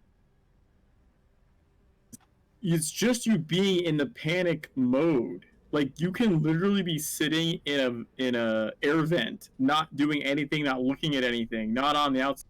Like the greenhouse, right? The greenhouse is like your first big panic event where you run from the big tentacle guy. Yeah. And you can get you eventually escape down into the vents below, but like you're still in panic. So there's a spot you can sit in where like nothing's chasing you, but you still have the panic mode going, and your CPU will still be spiked to the roof. Yeah. And I think like I streamed the entire thing on my own channel of me playing it, and yeah, there's one point where I didn't like mitigate anything and my OBS just like goes to a crawl and it starts becoming a PowerPoint presentation. Yeah. I think like the basement of the system, I think, is when it was doing that, or the basement of the Mars base, when you're going through and you see all the robots and you see all the whatnot. Right. That at that point it was like it was crawling. Like OBS was like, "What are you doing to me?" And but that was one of the longer chase scenes, I think, as well. Yeah. No, Longer I chases. I put that in quotations.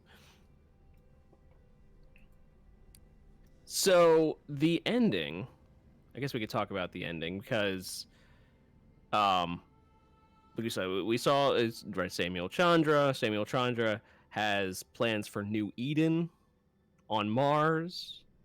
We could tell that Samuel Chandra has been in the base. Of course, yeah, he is an angelic figure, so who knows if he can just literally teleport himself wherever he wants. We're like, oh, by the way, he's stopping by. Like someone would just be like just kind of like, oh well, the big boss is stopping by. Like he's stopping by, like he's being driven here today, and he's gonna check over the facilities. Not in the same way. It's Mars, so Right. in order for Samuel Chandra to visit Mars, it's not like he'd actually have to get on a rocket, travel the 5 or 6 months over.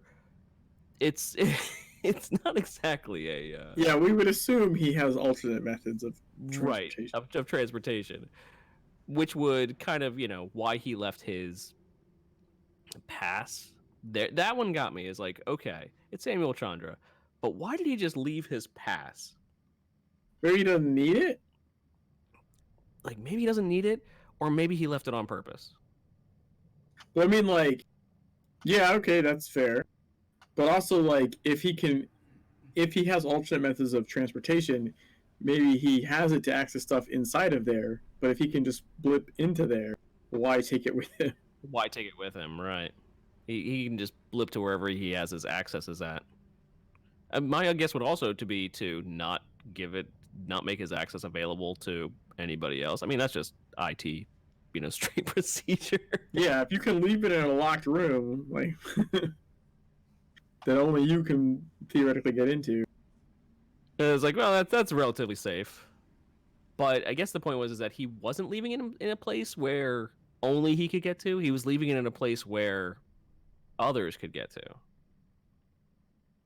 Yeah, yeah. So it kind of felt weird. It's kind of like, why? Well, you do go past a bunch of security to get there, though. You do, but not anything that someone in the level like 5 or 6 range couldn't get past themselves. Maybe he bolted. You do have like the whole like there's a board meeting, right? Like that whole thing. Like, Yes, yeah. Like maybe it was like this shit's going tits up, peace, I'm out, and Going back to Earth. Sorry guys, I'm out. Which makes sense because when you go to that area, it is kind of wrecked and it is kind of ruined in the first place. yeah. So yeah, it could just be like more or less like failed project, time to skedaddle. Yeah. And like filth is taking over. Sorry guys, we can't control this anymore. We're out.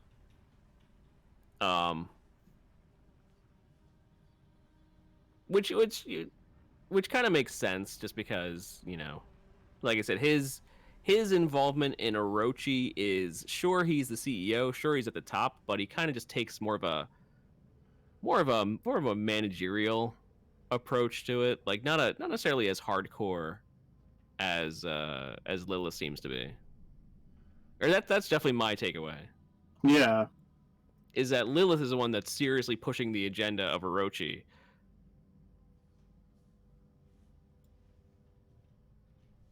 Or at least her agenda through Orochi. Right. I don't know if she gives a crap about Orochi's agenda so much as she does her own. Right, it's her agenda, right? Her using Orochi to her own ends, whereas he just kind of like. Whereas he is like Orochi's agenda, right? Like Orochi's agenda is his agenda. They're like one.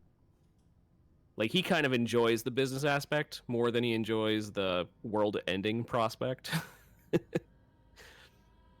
Well, it's not so much about world ending as it is about world control. Controlling, right? Yeah, but we talked a little bit off stream before this. I think he's done with the controlling aspect because he doesn't think it's going to work, or just isn't a long-term solution. I think he's going for like a alternate solution altogether. Right. Like I think he kind of enjoys being the top of the, giant monopoly that he has. Sure. That like he has his own agenda, absolutely. But I think his agenda isn't necessarily to lose that. Like he already has control. He basically has control of the world himself now. But I guess it's not control of the world because you would say you can fairly say he has that more or less now. It's more basically it's like he wants to save the existing world Like Lilith's all about like grabbing the dreamer by the horns and making it remake the world how she wants. But that's literally like destroying the world. You know what I mean? That's no different than when it passed from like ages 1 to 2 to 3. You know what I mean? To 3 to 4. Yeah. It's just her controlling the motion as opposed to them controlling the motion. And he's just kind of like. I think he's down for like a different board game altogether, right? Like you figure resetting stuff, or even if you like control a dreamer and make it redo stuff, you're just resetting. He's going for like a different board or a different game altogether. We just don't really know exactly what it is yet. Yeah, he's the real question. We know Lilith. We know what Lilith's after. We know what Markard's after. We even kind of know what Markard's after, in a way. Markard's after like the heat death of the universe. Yes. Markard's after like let them in, let them win, become them. Become them, right? Like, you know, the religious fanatical association to them. Like he's totally down for that. So Lilith wants to control them. Is control, and I think Samael's is option C, is like a non dreamer option potentially. Right. Or just some other thing that's outside of like trying to like, because I think he may just realize that trying to manhandle a dreamer is never gonna work. But even he understands that with the filth getting loose, that maybe like you can't really control the filth. That once the filth starts getting loose, that's kind of the beginning of the end.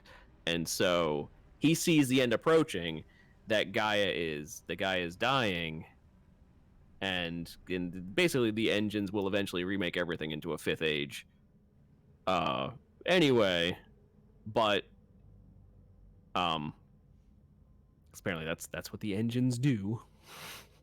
The dreamers go back to sleep, and then they keep them asleep, and then they remake the world, and everything starts over again. But I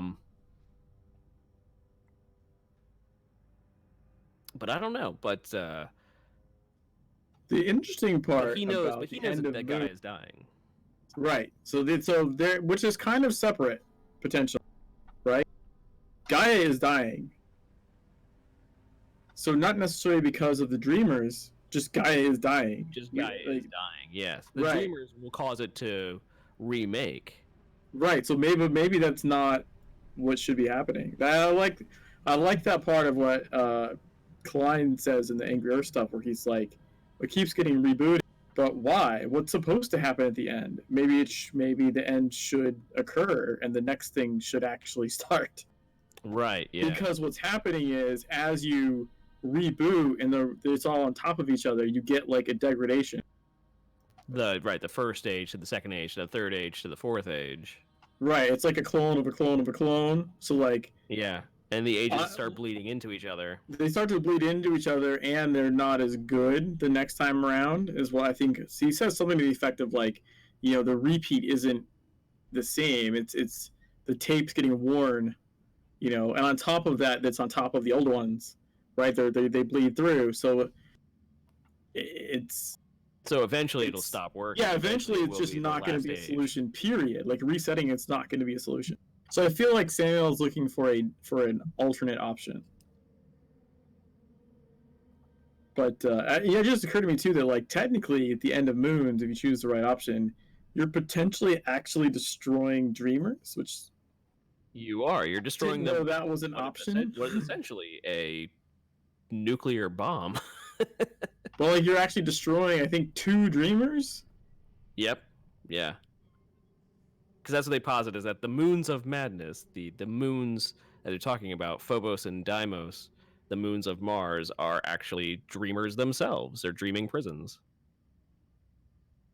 And that, and we encounter this right in the beginning when nothing really bad is happening so much. Like, you know, we see a memo that states that that the moons are degrading in their orbit.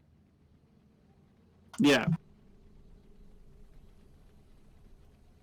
So, so we get that right in the front. That, oh, by the way, the moons are getting closer and going faster.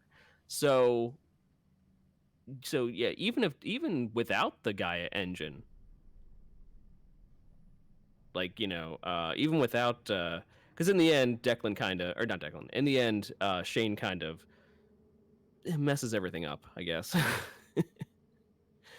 And so even without that, I mean, the moons are already declining in their orbit. Eventually, even without the engine itself being running at 100% capacity, the moons would have collided anyway. Right. So yes, so the dreaming prisons, the dreaming ones are inside of the moons themselves, and so I'll say with the real degradation, the real quick degradation of the Gaia engine, they end up slamming together, releasing the dreaming ones themselves. And right, if you choose the good ending at the end, you could choose the bad ending. You should actually choose both endings. It's quite fun. But yeah, I mean, it's also really easy to do both. Yes, right. Yeah, it's only like a 5-second. Like, you redo the last like 5 minutes of the game. Like, it's really not that much. To do both endings, but you do the good ending, and yeah, you end up blowing them up. So no more dreamers. Yeah, I think. Well, no more of those two dreamers. We already know there's multiple dreamers. Oh, there's a lot more out there, yeah. But if that's all it takes. Now, I did see someone posit that basically the two moons colliding opened up a portal to another dimension, and they were able to enter in through the dimension. We weren't actually killing them, but we were more so destroying the portal. Yeah, I don't know about that. Like, I get that idea, but also, don't we like basically see one chained? Yeah, well, they call that a fragment, a fragment of a dream. Is it a fragment of the dreamer that's chained? Yes. Okay. So that's supposed to be like a really. So maybe small like their portion toes of in the its power. door, and we just blew off their toe. Right. Yeah. That tiny fragment that you could communicate with it, but you could only communicate with it even when it was under heavy anesthesia. Which that kind of goes haywire because you start seeing all the things start coming off of them, and hey, getting raided by Axel Meow. Alex. Alex. But yes. Oh, I read that backwards. I like Axel. Alex Meow. welcome. We were gonna raid kinda you, rambling about Moons of but you ended first. Yeah, and I also didn't realize that our game category was set to Moons of Madness. Is it really? Yeah. Yeah, well, it happens. I mean, we are talking about moons a lot, although Ember's actually in Legend. But we're talking a lot about the related material. It's all connected. Yeah. It's all connected. It's all the same universe. Yeah. It's all good. That's my plan all along. So, so at the end of that, like, what do you think were the real big takeaways as far as how much Moons of Madness changed the lore of the Secret World universe? How much did it change it? Yeah. Like, I don't know how much it directly changed. It definitely added. I will say added a bunch of stuff, right? To me, at least, added a ton of stuff. And a ton of, like... I mean, there's still a gap where we don't really know, like, what's happened. And we also don't really know what's happened on Earth, right? We're on Mars, but there's really... Other than the fake Antarctica thing, which is also hilarious. Which is great, yes. When they find the screenplay that they're making. The screenplay and the green screen. Like, you're pretending to be in Antarctica, but that is. I love that because it's like, but they're on Mars and they're making a fake Antarctica video. Right, but it's like it's their cover story.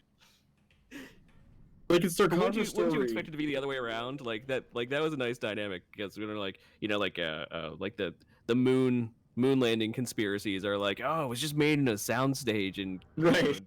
in the desert somewhere, and instead what they're doing is they are actually making a fake video, but they're saying they're still on Earth. Right. Well, because again, like they couldn't tell any of their family or whatever that they were going to the secret Mars project. They had to say they're going on this expedition. So that's what that whole bit is about. But it's also just great because the whole Antarctica thing in Secret World and in TSW, and the reference in New Dawn that you missed the mission in Antarctica.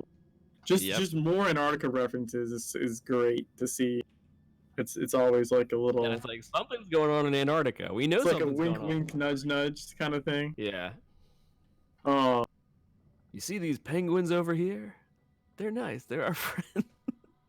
But no, I think you get a lot more, like, you get some info. Like like I said, seeing Markard's blip on the back of the book was a shocker.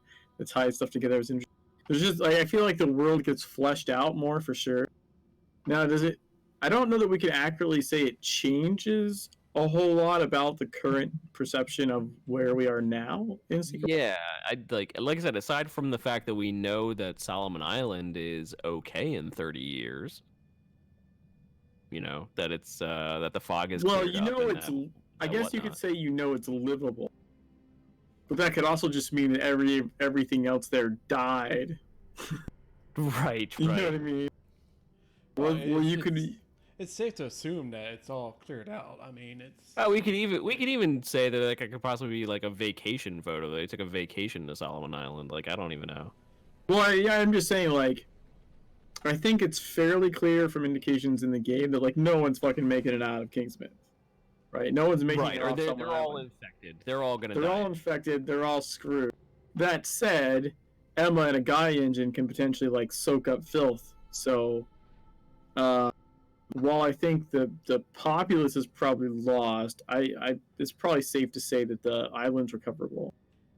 Yeah, kind of like We still don't really know what the hell Exodus is. Right, we know what Invictus is. Right, Invictus was basically the bomb itself. Well, I'm actually more referring to Solomon Island. Like Madame Rogette mentions Exodus like pretty early on, and it's mentioned in some turn-in reports, I think, and possibly faction-specific ones like later on, like in Blue Mountain. But there's like an end game for Solomon Island, and I don't think Exodus means as in everyone's exiting the island. No, It's more like a final plan or something. It's more like a we nuke the island, or we something. So, yeah, it's kind of crazy though because it's like that first mention of Exodus. I think is like one of the first missions for Madame Rogette. Like you do it so early in the game, and it's literally like references like she's like saying when this is all said and done, I'm not sure, that we're making that we're making it through this or something like that. Yeah, she kind of knows, then, of course, because she's been having all the visions and all that. Right. Yeah, but she's like Exodus is not necessarily like going to be like a good thing or something.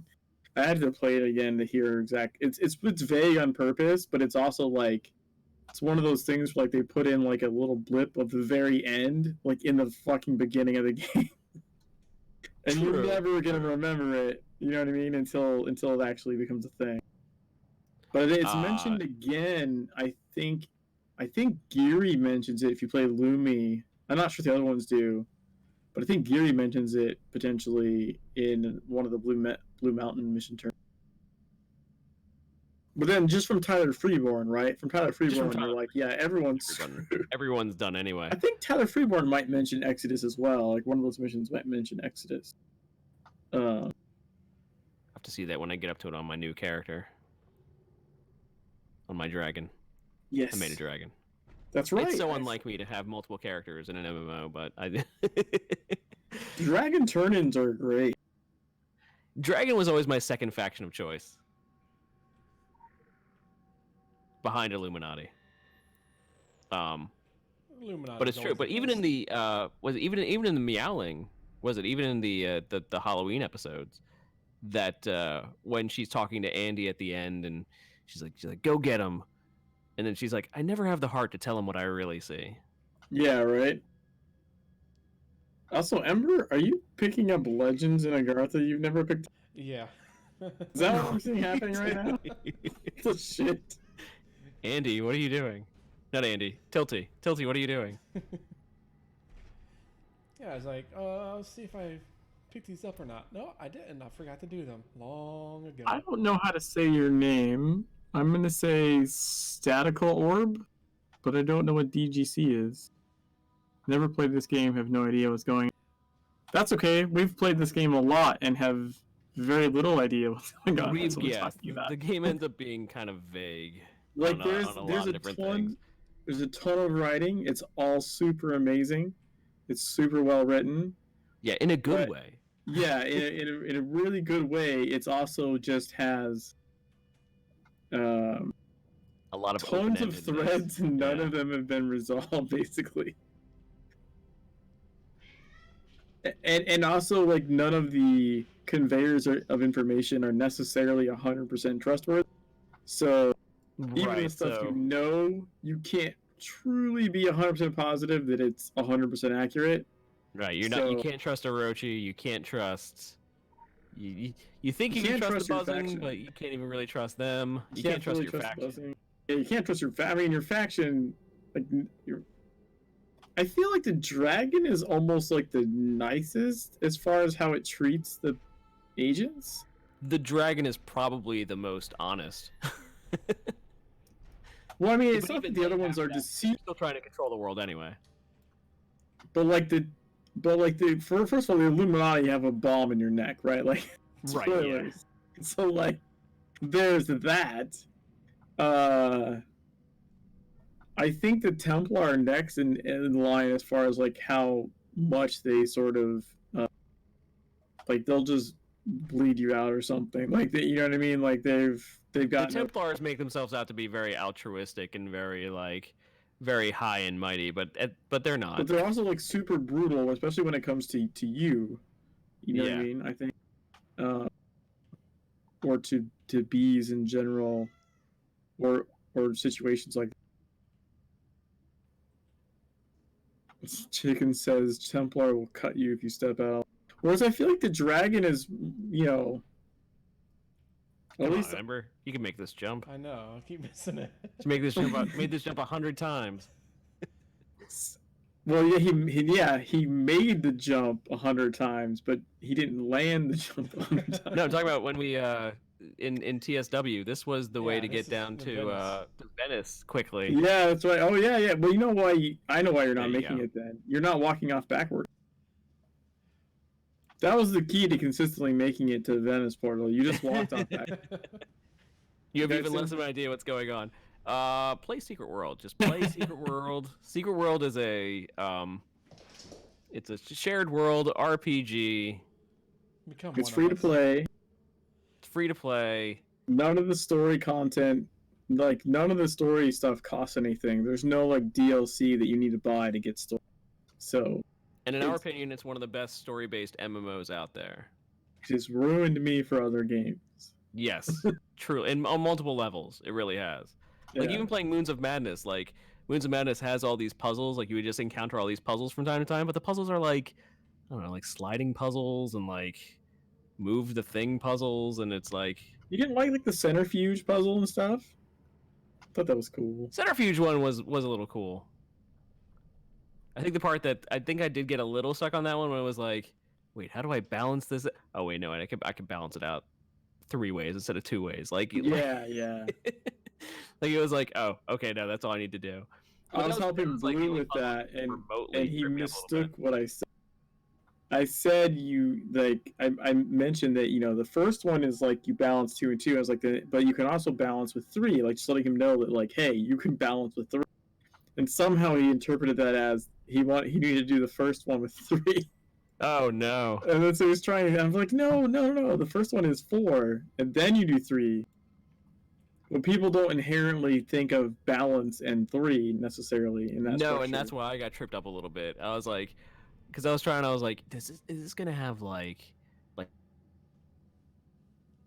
because from my own science classes in college that's what we had to do when we were using the centrifuge is you would fill one, you would have your um your one vial, and in order to balance it out you would actually need just basically to have a vial of the same weight.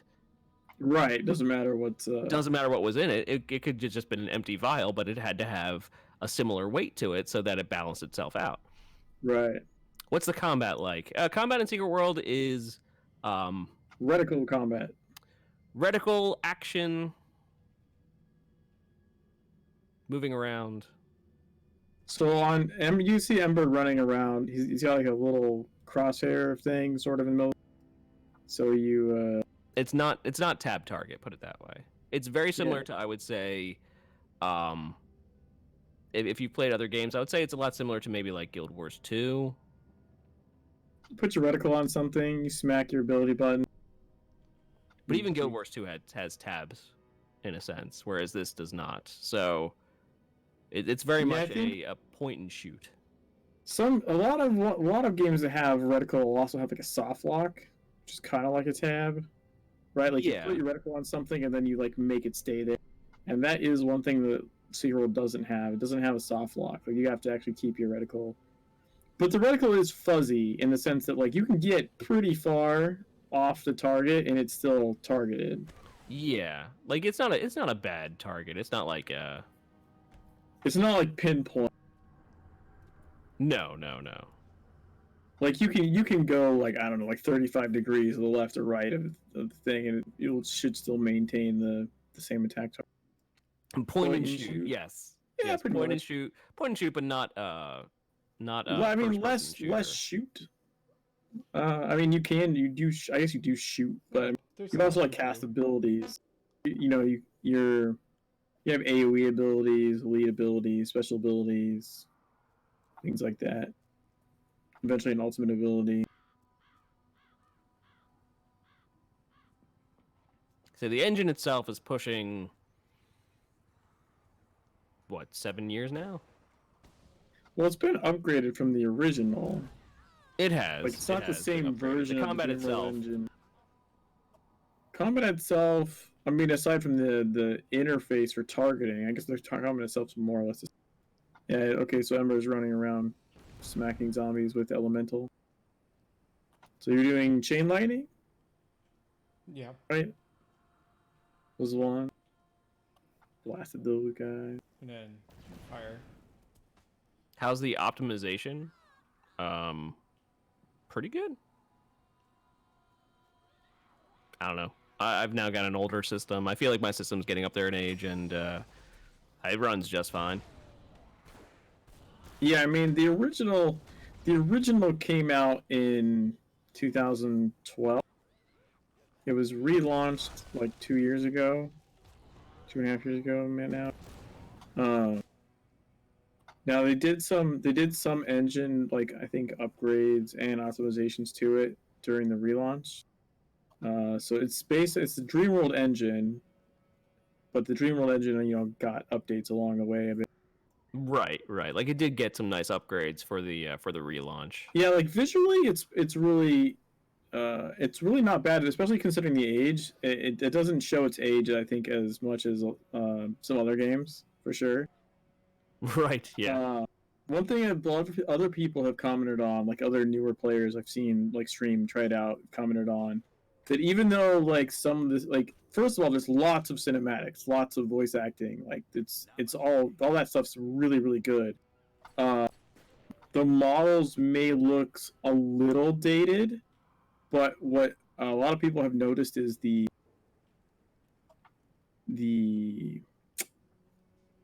like the emotive animations are really like maybe the model would look better in a newer game, but like the way they have the characters move when they're talking or move their face or eyes or like move their hands, like no, especially in cutscenes. Yeah, they don't just stand there and like monologue. They live and breathe during the cutscene.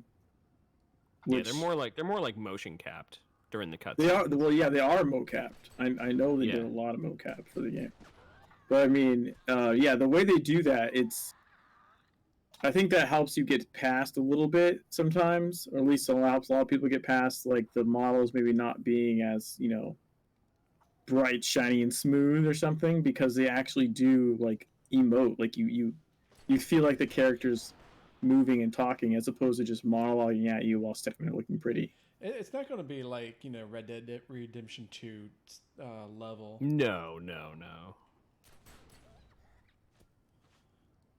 Because I was playing like Destiny 2 a little bit off and on lately, just to shoot shit, really. But like, like in that, like the engine obviously is a way newer engine. Everything looks really, really nice. But like when you talk to characters, man, in that game, they just sort of stand there. Yeah, because it's easier to. It's like was it? I've been playing Guild Wars 2 lately, and it's the same thing. It's like, there's a lot of good animations in Guild Wars 2. Like the characters, it's a very smooth animation. It's very, like from one movement to another. It's very fluid. But when they do the cutscenes are just like, I don't know, they just like put one character on one side of the screen and the other character on the other side of the screen, and that's it. Like, then they just kind of do their standard animations, and it's like, all right, okay, all right. His house is besieged by zombies. We can see the preacher. Not to belittle the Lord's work, but perhaps the Illuminated Ones made this place a safe place through some conjuration of theirs. Blessed by the Lord. And I feel like that's where Secret World kind of shines a bit, is that if you like story, if you like cutscenes, I mean, I do. They put a lot of effort into them to really flesh out the world, having it almost as an aside. Yeah, every single mission has a cutscene when you start. Pretty much every dungeon has a cutscene, and at least one more at the end, if not a third in the middle. Like, there's a lot of voice acting and cinematic work and mocap in this game. Just a ton of it, honestly. And even also, that, like that cinematic was like, just the preacher giving you the mission, but he moves around, he's talking with his hands. Like the dialogue feels more impactful because of the animation. You know what I mean? Also, its mission structure is different than a lot of different games too. Like what Ember is showing here is, right, in this one mission, like you're not just gonna have like go out and kill 10 zombies or go out and collect 5 things, but each mission kind of has their own tiers to it. So tier 1 might be going out and killing something, but tier 2 might be collecting, and tier 3 is, there's only a certain number of things you could actually do in MMOs. Let's be honest. There's only a certain number of quest types you can have, but the way that Secret World kind of melds them together. Yeah. Well, you have you have your action, you have sabotage, which are much more sneaky. And then investigation are just off the chain. Right. I can't think of hardly any game that has anything remotely close to investigation missions in this game. No game. Like none. Most games don't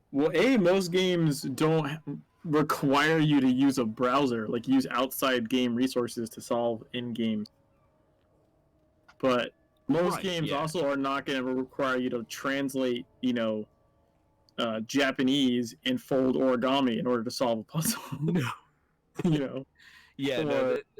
If you like a tough puzzle, if you're into into solving a tough puzzle, Secret World is top notch, because I haven't encountered, and I love puzzles. I love a good puzzle. I'll still go back and play the like old school point and click games when I thought they shined basically because the internet wasn't really around at that point, and so you kind of had to figure it out on your own. You didn't really Yeah. have much as far as resources that went that walked you through how to play them. That you could buy like clue books and you can order clue books through the mail, and but that was like an extra like $20 fee, or you could call like a 900 number to get a hint. Like ways that seem like absolutely ridiculous to us nowadays, where we could just 2 seconds later we could pull up a So- YouTube video. It's a like 900 number, and the only thing that comes to mind for me is someone accidentally calling like a sex line looking for game advice. I'm sure it happens. It's true. This is gonna be embarrassing, but one of the games that I played when I was younger it was one of the random Sierra games, but it was Freddy Farkas Frontier Pharmacist. That's a mouthful. It was great and awful simultaneously.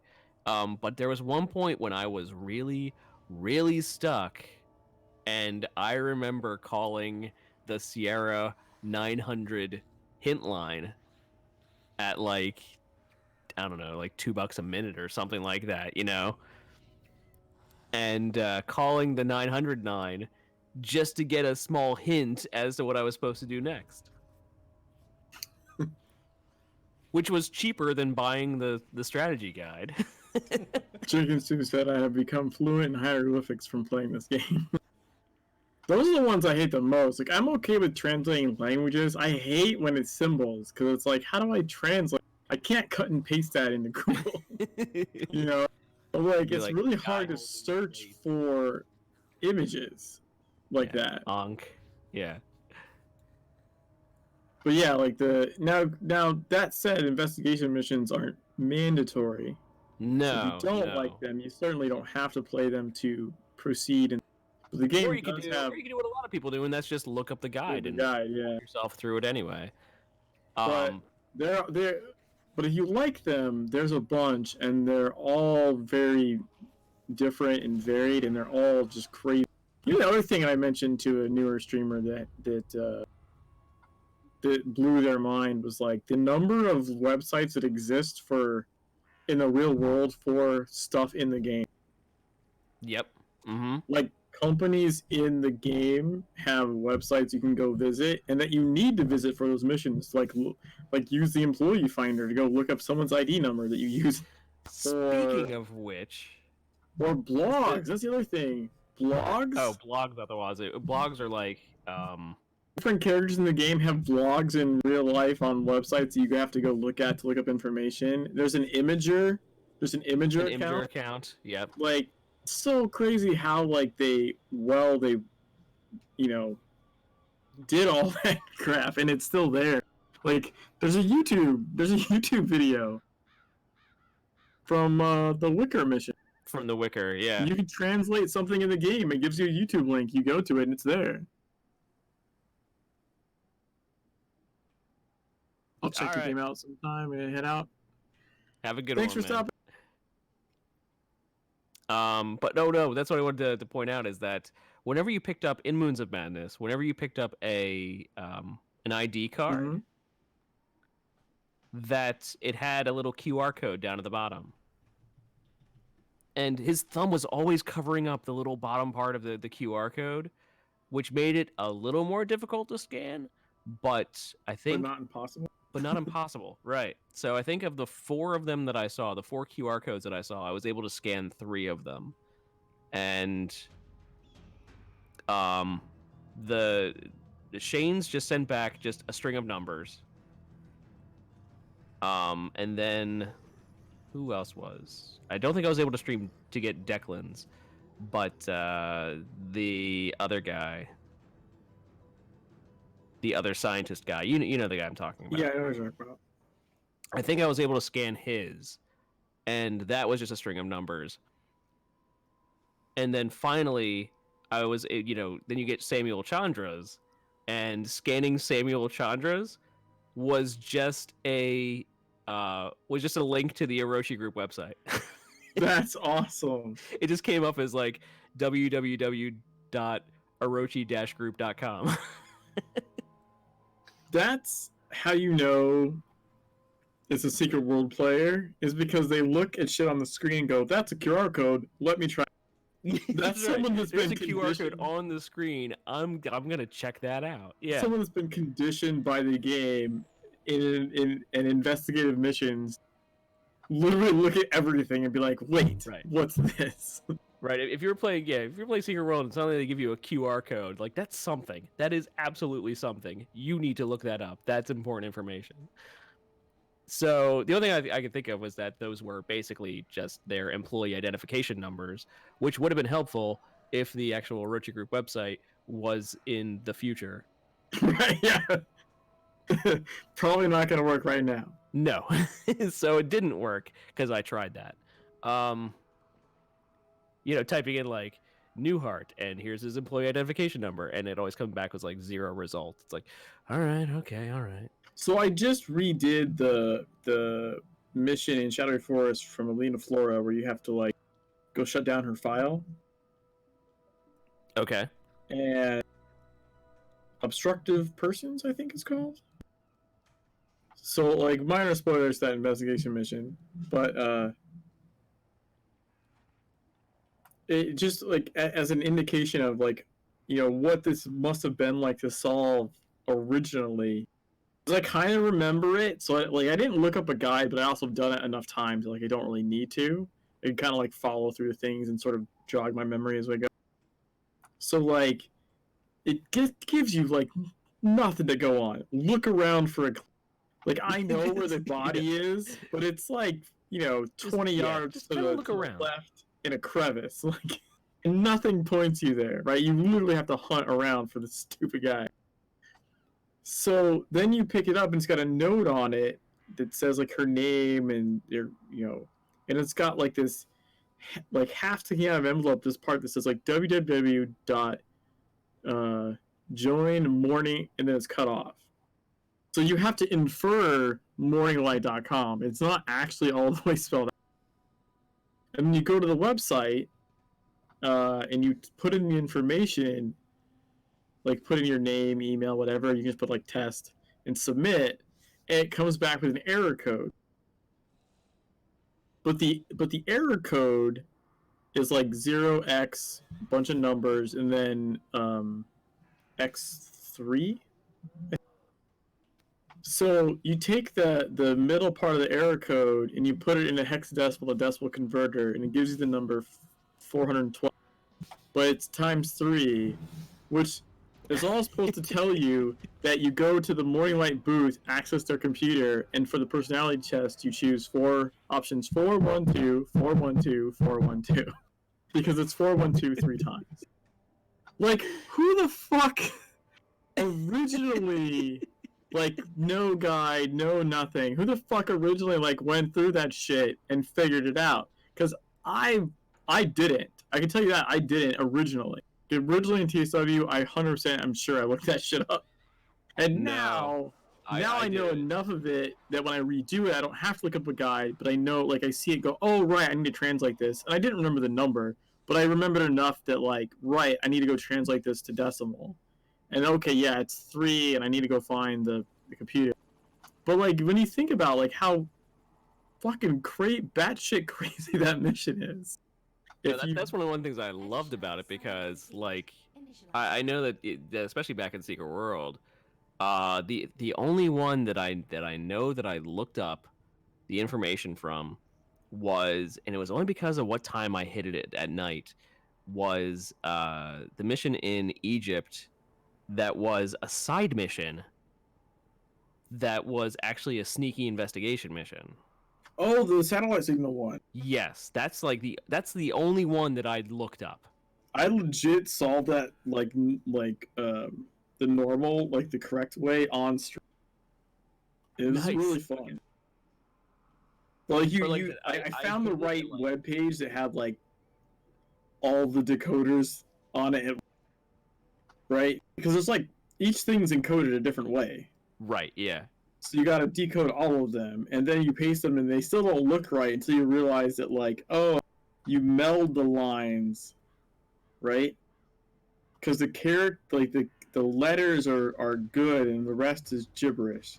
But Right. once you Yeah. decrypt all of them, you layer them on top of each other, and then that's how you get like the And message. then that's the message. Yeah. And that should give you both where to go and the code if you interpret the message. But that That was one just is I hit great. that at a certain point of night where I was just like, this is too much for me. But I'm sure I looked that up the first time through. But the nice thing about that one is like if you looked it up the first time, you can still go back and do it again, like later at some point, and go through the process, and it's like just as rewarding. You know, because you have to solve it. Does that make sense? Yeah. Mm-hmm. Like if you just don't give yourself the numbers, especially for like me and don't remember the shit, then you actually like have to like solve it, and you get to still do like the puzzle part. And you can still figure out where the numbers came from. It's Right, not you just see, like, yeah. like 'cause you otherwise, the guy go, just go. yeah, you go decode the things, all that.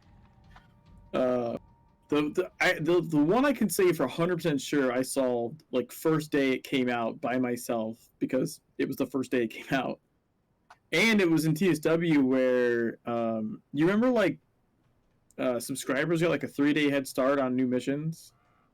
Yes. So like I was a subscriber, so only subs had the mission in the first place, and it was the first day the mission was available to subs. So guaranteed there was no fucking guide There was for no guide. Yeah. it. It was wetware. Ooh. Okay. So I solved that one- wetware on my I own. want to say that one wasn't. Most of the stuff wasn't too Because bad. that was one in the hospital, right? Yeah, the hospital. Like most of the hospital stuff itself wasn't terribly difficult to figure. No. It was the one you get in the basement with the journal. I that- forget that part. That one was like the main tip is like the one girl's dyslexic, and so like the numbers on the wall don't match the numbers written in the journal, like they're flipped, and that's like the clue. Yeah. Like, and even once you know that, and I know that now, and I've redone it like without looking at a guide. Even when you know that going in, it still sometimes it takes a minute to figure out like what that means and how to properly utilize that information in order to guess the right code. I said no. What I would do when I came to an investigation mission is I would hold it off and I'd be like, okay, like I'm gonna come back to this mission on Friday, and like I would start the night with that mission, and just like try to see how much I could get through it. And I would spend like I would spend the 4 or 5 hours trying to just solve it all just by purely doing it. So the only one that I didn't actually get through was that one side mission which claimed it was a side mission and it was not a side mission. Right, it's an investigation mission. Because I started that one at like midnight and I was like, there's no way. No, I'm not gonna do this now. I'm just gonna look it up and that'll be it. That's the only one I did. I did the rest of them by hand. Each one. And if you ask me how I was capable of doing them, I can't even really tell you. I did. Right. Sometimes I stumbled into it by luck, but Shaken Stu said, yeah, the wetware one took him a bit. I think he's referring to the wetware one and not the side mission. I'm not sure. I remember the one that blew my mind is one that's not in Secret World Legends. It was the one. It was in London. The main part of it was in London. But it was the one where you found a you found an ID card, or you found a business card in London, and it was like back where the haircut place, back where the barbershop is in London. Down those steps, and it's to the left, and it's like it's like an alcove, right? And there's a brick wall in the back there. One of the investigation missions led there, and the only clue that you had was you had a business card with a phone number on it. And what you had to do was you had to in the real world, you had to pick up your phone and call that phone number. And it took you to a um it took you to a voicemail, and the voicemail had like a musical note string at the end. It's like da da da da or something like that. And on the back wall of the on the back of the brick wall, you hit bricks that gave off musical notes, and you had to do the musical notes. But the phone number was like a phone number from to London. So at the time, you actually had to make a long I distance don't phone call. remember this mission. You don't? No. Oh, that blew my mind. I was It like, one of the, where am I gonna find a phone? I went to like the police station in Kingsmith. I was like, is this where I make the phone call from? Because there are phones here, and it's like, no, it's not that. And I found like almost every phone in the game that was possible, and it's like, it's not any of these phones. Where do I make this phone call from? And I was like, oh no, oh no, no, no, no, no, no. I was like, there's no way it's asking me to make this phone call from my actual phone. And that it's not in Secret World Legends. It's a mission, it's an investigation mission that's not in Secret World Legends. I'm going to find it now. I have to find it. Yeah, that's not ringing a bell. I mean, I know there is stuff for like. There was some crazy stuff, I think, for like finding the surgeon guy, right? Like for the chainsaw mission guy. Wasn't it like there's like a Frankenstein's monster mission or something? Yeah, it was a Halloween one. Oh, is that what it was? Yeah, it's this area right here. Like you had to find the body, and then there was a mission pickup around here. That's a location. Yes.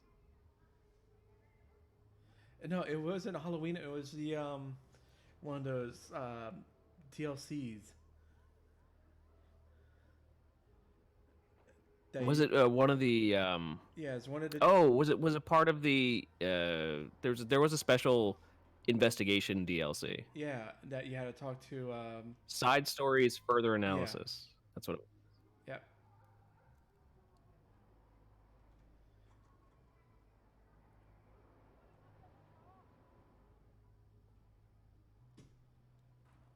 Jimmy, I don't know how you played with first person. I can't.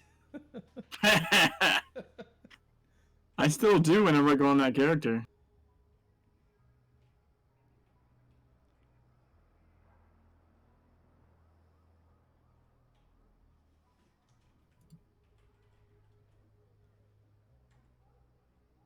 Yeah, so it's the side story for the chainsaw guy.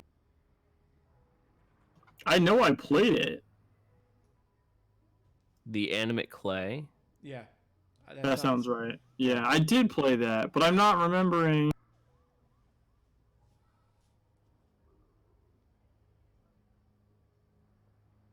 The phone call bit part. Yeah, it was part of that DLC. It was something special where you had to do it.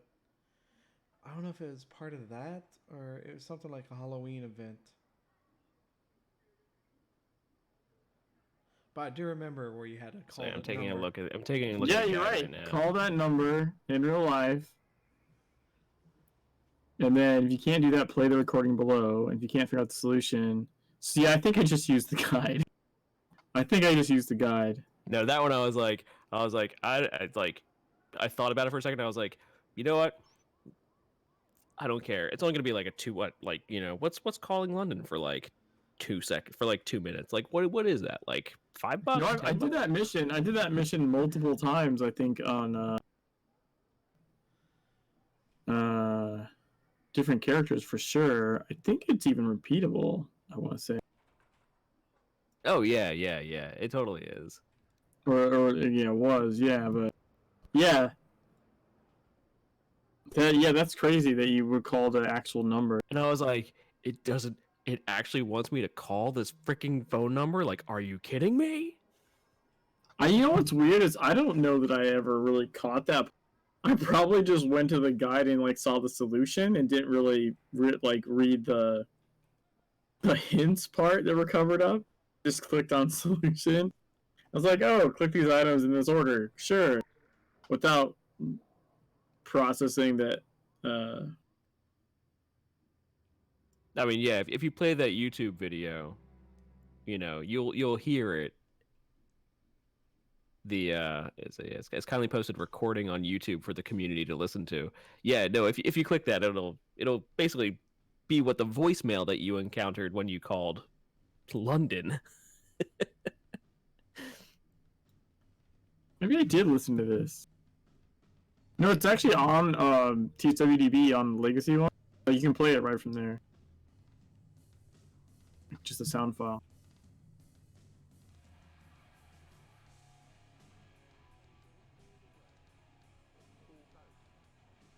Do do do do. Yeah. But if you called the line, that's what you actually got back. And I was like, that blew my. I mean, this is Yeah, one of the DLC further on into TSW after all the other investigation missions, but that blew my mind. That's pretty nuts. I was like, are you kidding me? I actually liked that Of course, mission. I'm gonna call London. I liked that mission, but I liked it just for like, you know, the code on the X-ray, the weird fucking body phone or body, like the rib cage that you punch the numbers into. Oh, you yeah, punch the count yeah. number in. Like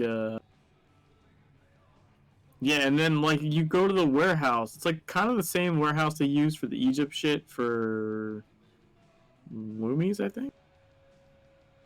Yeah, and that's the Indiana Jones sort of.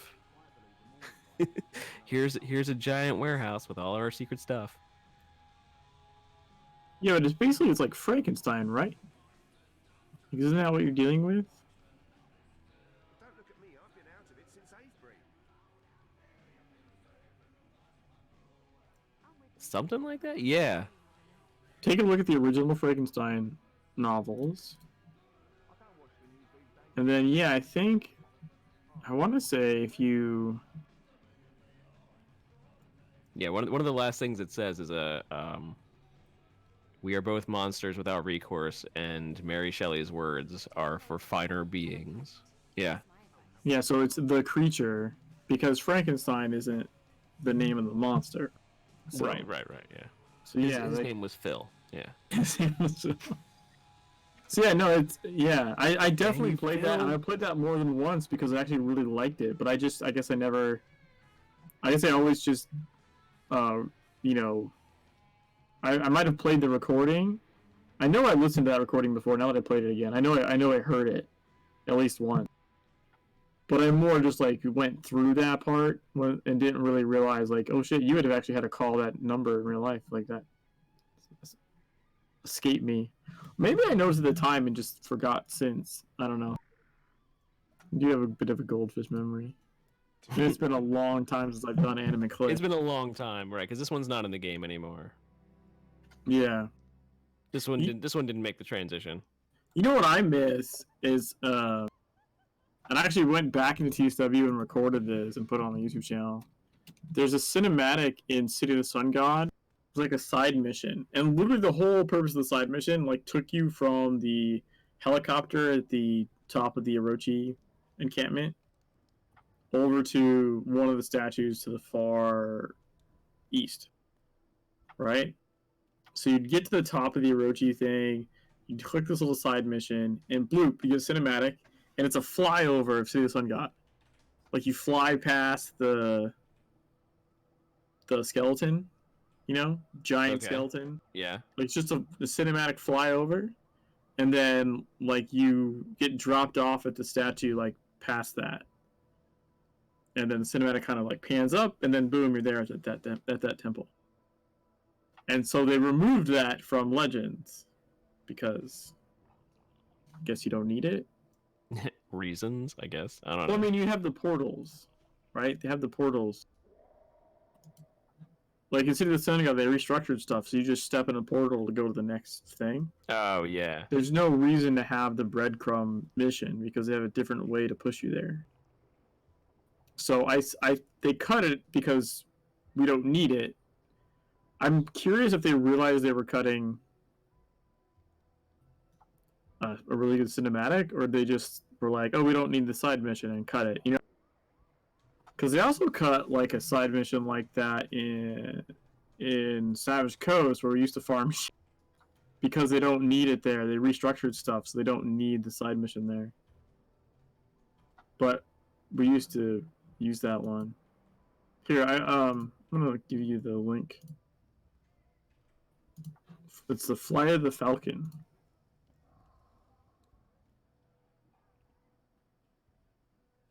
I don't know if you could probably throw that up if you wanted, Ember. Yeah. Just so people can see.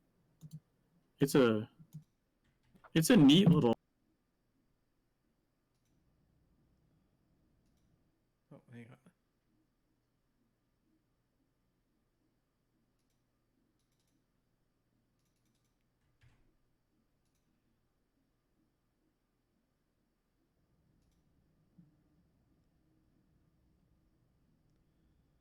I got it.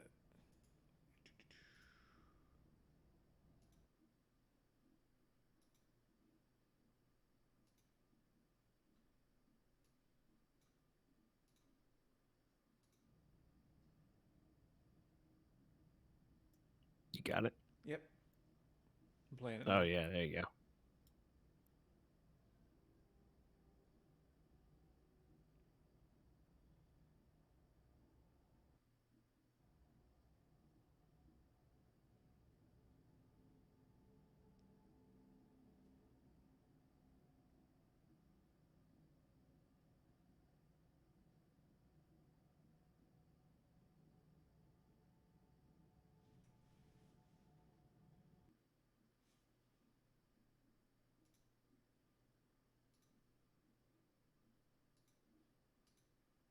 Yeah. Yeah. I don't know. It's just a really cool fly through, right, of the area. That's all that side mission did, by the way. You picked up, it was called like Flight of the Falcon, and then you just flew like a falcon over to that stat. But it's super, super cool way to view. To me, like, what bothered me about it being cut was not that I don't understand that they don't need the side, but to me, it's like cutting the roller coaster ride cinematic in Savage Coast. Right. You Yeah. know what I mean? Why would you do that? Be like, it's kind of cool. What are you Even doing? if you don't need it, why would you cut that out? Like, it's amazing looking. Like, it's to me, for me at least, this was a definitive,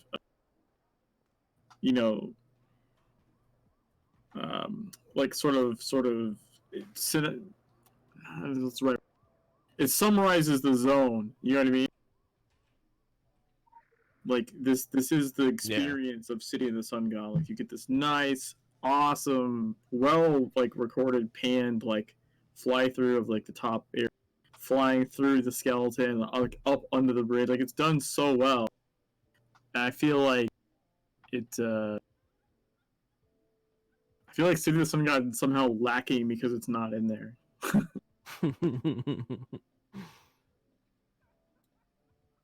Because you don't have like scenes that have like that cool factor, you know. And a lot of people dislike Egypt as it is. It's probably one of the more heavily disliked zones. Oh yeah. Like I like it, I think there's plenty of stuff to like about. But the general consensus, if you're ranking zones, it's pretty far down there. Yeah. Yeah. But I feel like this sort of gave it like a cool factor.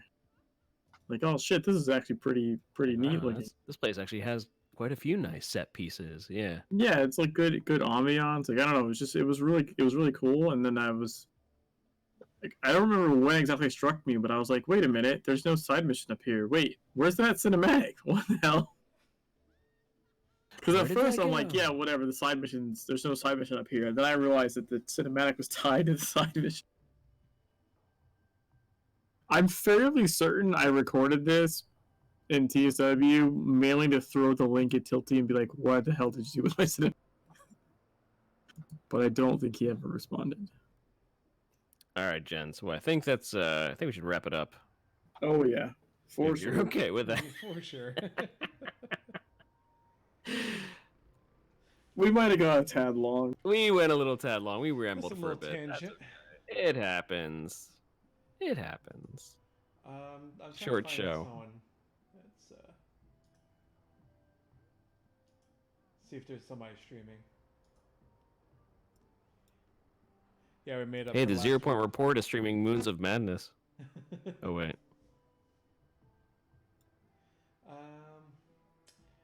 Ratty Bud. What now? Ratty Bud is Oh yeah. right now. Is playing the Mandarin trailer. Oh, it's an ad. Never mind. Twitch. Stupid pre-roll. Oh, that's funny. Like you thought they were playing the trailer though. You're like, oh wait, he's playing. He's doing that on his own channel. Like now it makes me wonder if anyone ever like really thinks that. Like why are these people always playing trailers on their channel? Yeah. Yeah. If we could raid him, he's in Kingsmouth. Yeah, I know. We should go for it. Yeah, why not? Why not? Let's see if I remember how to do this. Just /raid space the name of the person. So yeah, we're going to go ahead and raid. Chicken soup said we made up for last week. Yeah. That's right. And then some. Yeah. Yeah, double episode. Yeah, it's a BOGO. Except you didn't buy one. No, it's Okay, free. so I'll do our little outro here. So agents, this has been the 0 Point Report, strain 09 NMD. You can catch us recording live every other Thursday night at 9 p.m. Eastern Time here on the 0 Point Report Twitch channel. Every once in a while, we might skip a week here and there. You know, it happens. We're only Live. human. We're doing it live. Where you could also join us and chat with us while we do the show live. Or download our show wherever podcasts are found so you can listen to us on the go. You can get in touch with us by engaging with us on Twitter at 0 Point Report, emailing us at the0pointreport@gmail.com, checking out previous shows on our YouTube channel, and joining us on our Discord server, both named the 0 Point Report. From all of us here at the 0 Point Report, we want to thank you for tuning in and wish you all the best from the secret world. Have a great night, and we'll see you next time. Have a good night, everybody.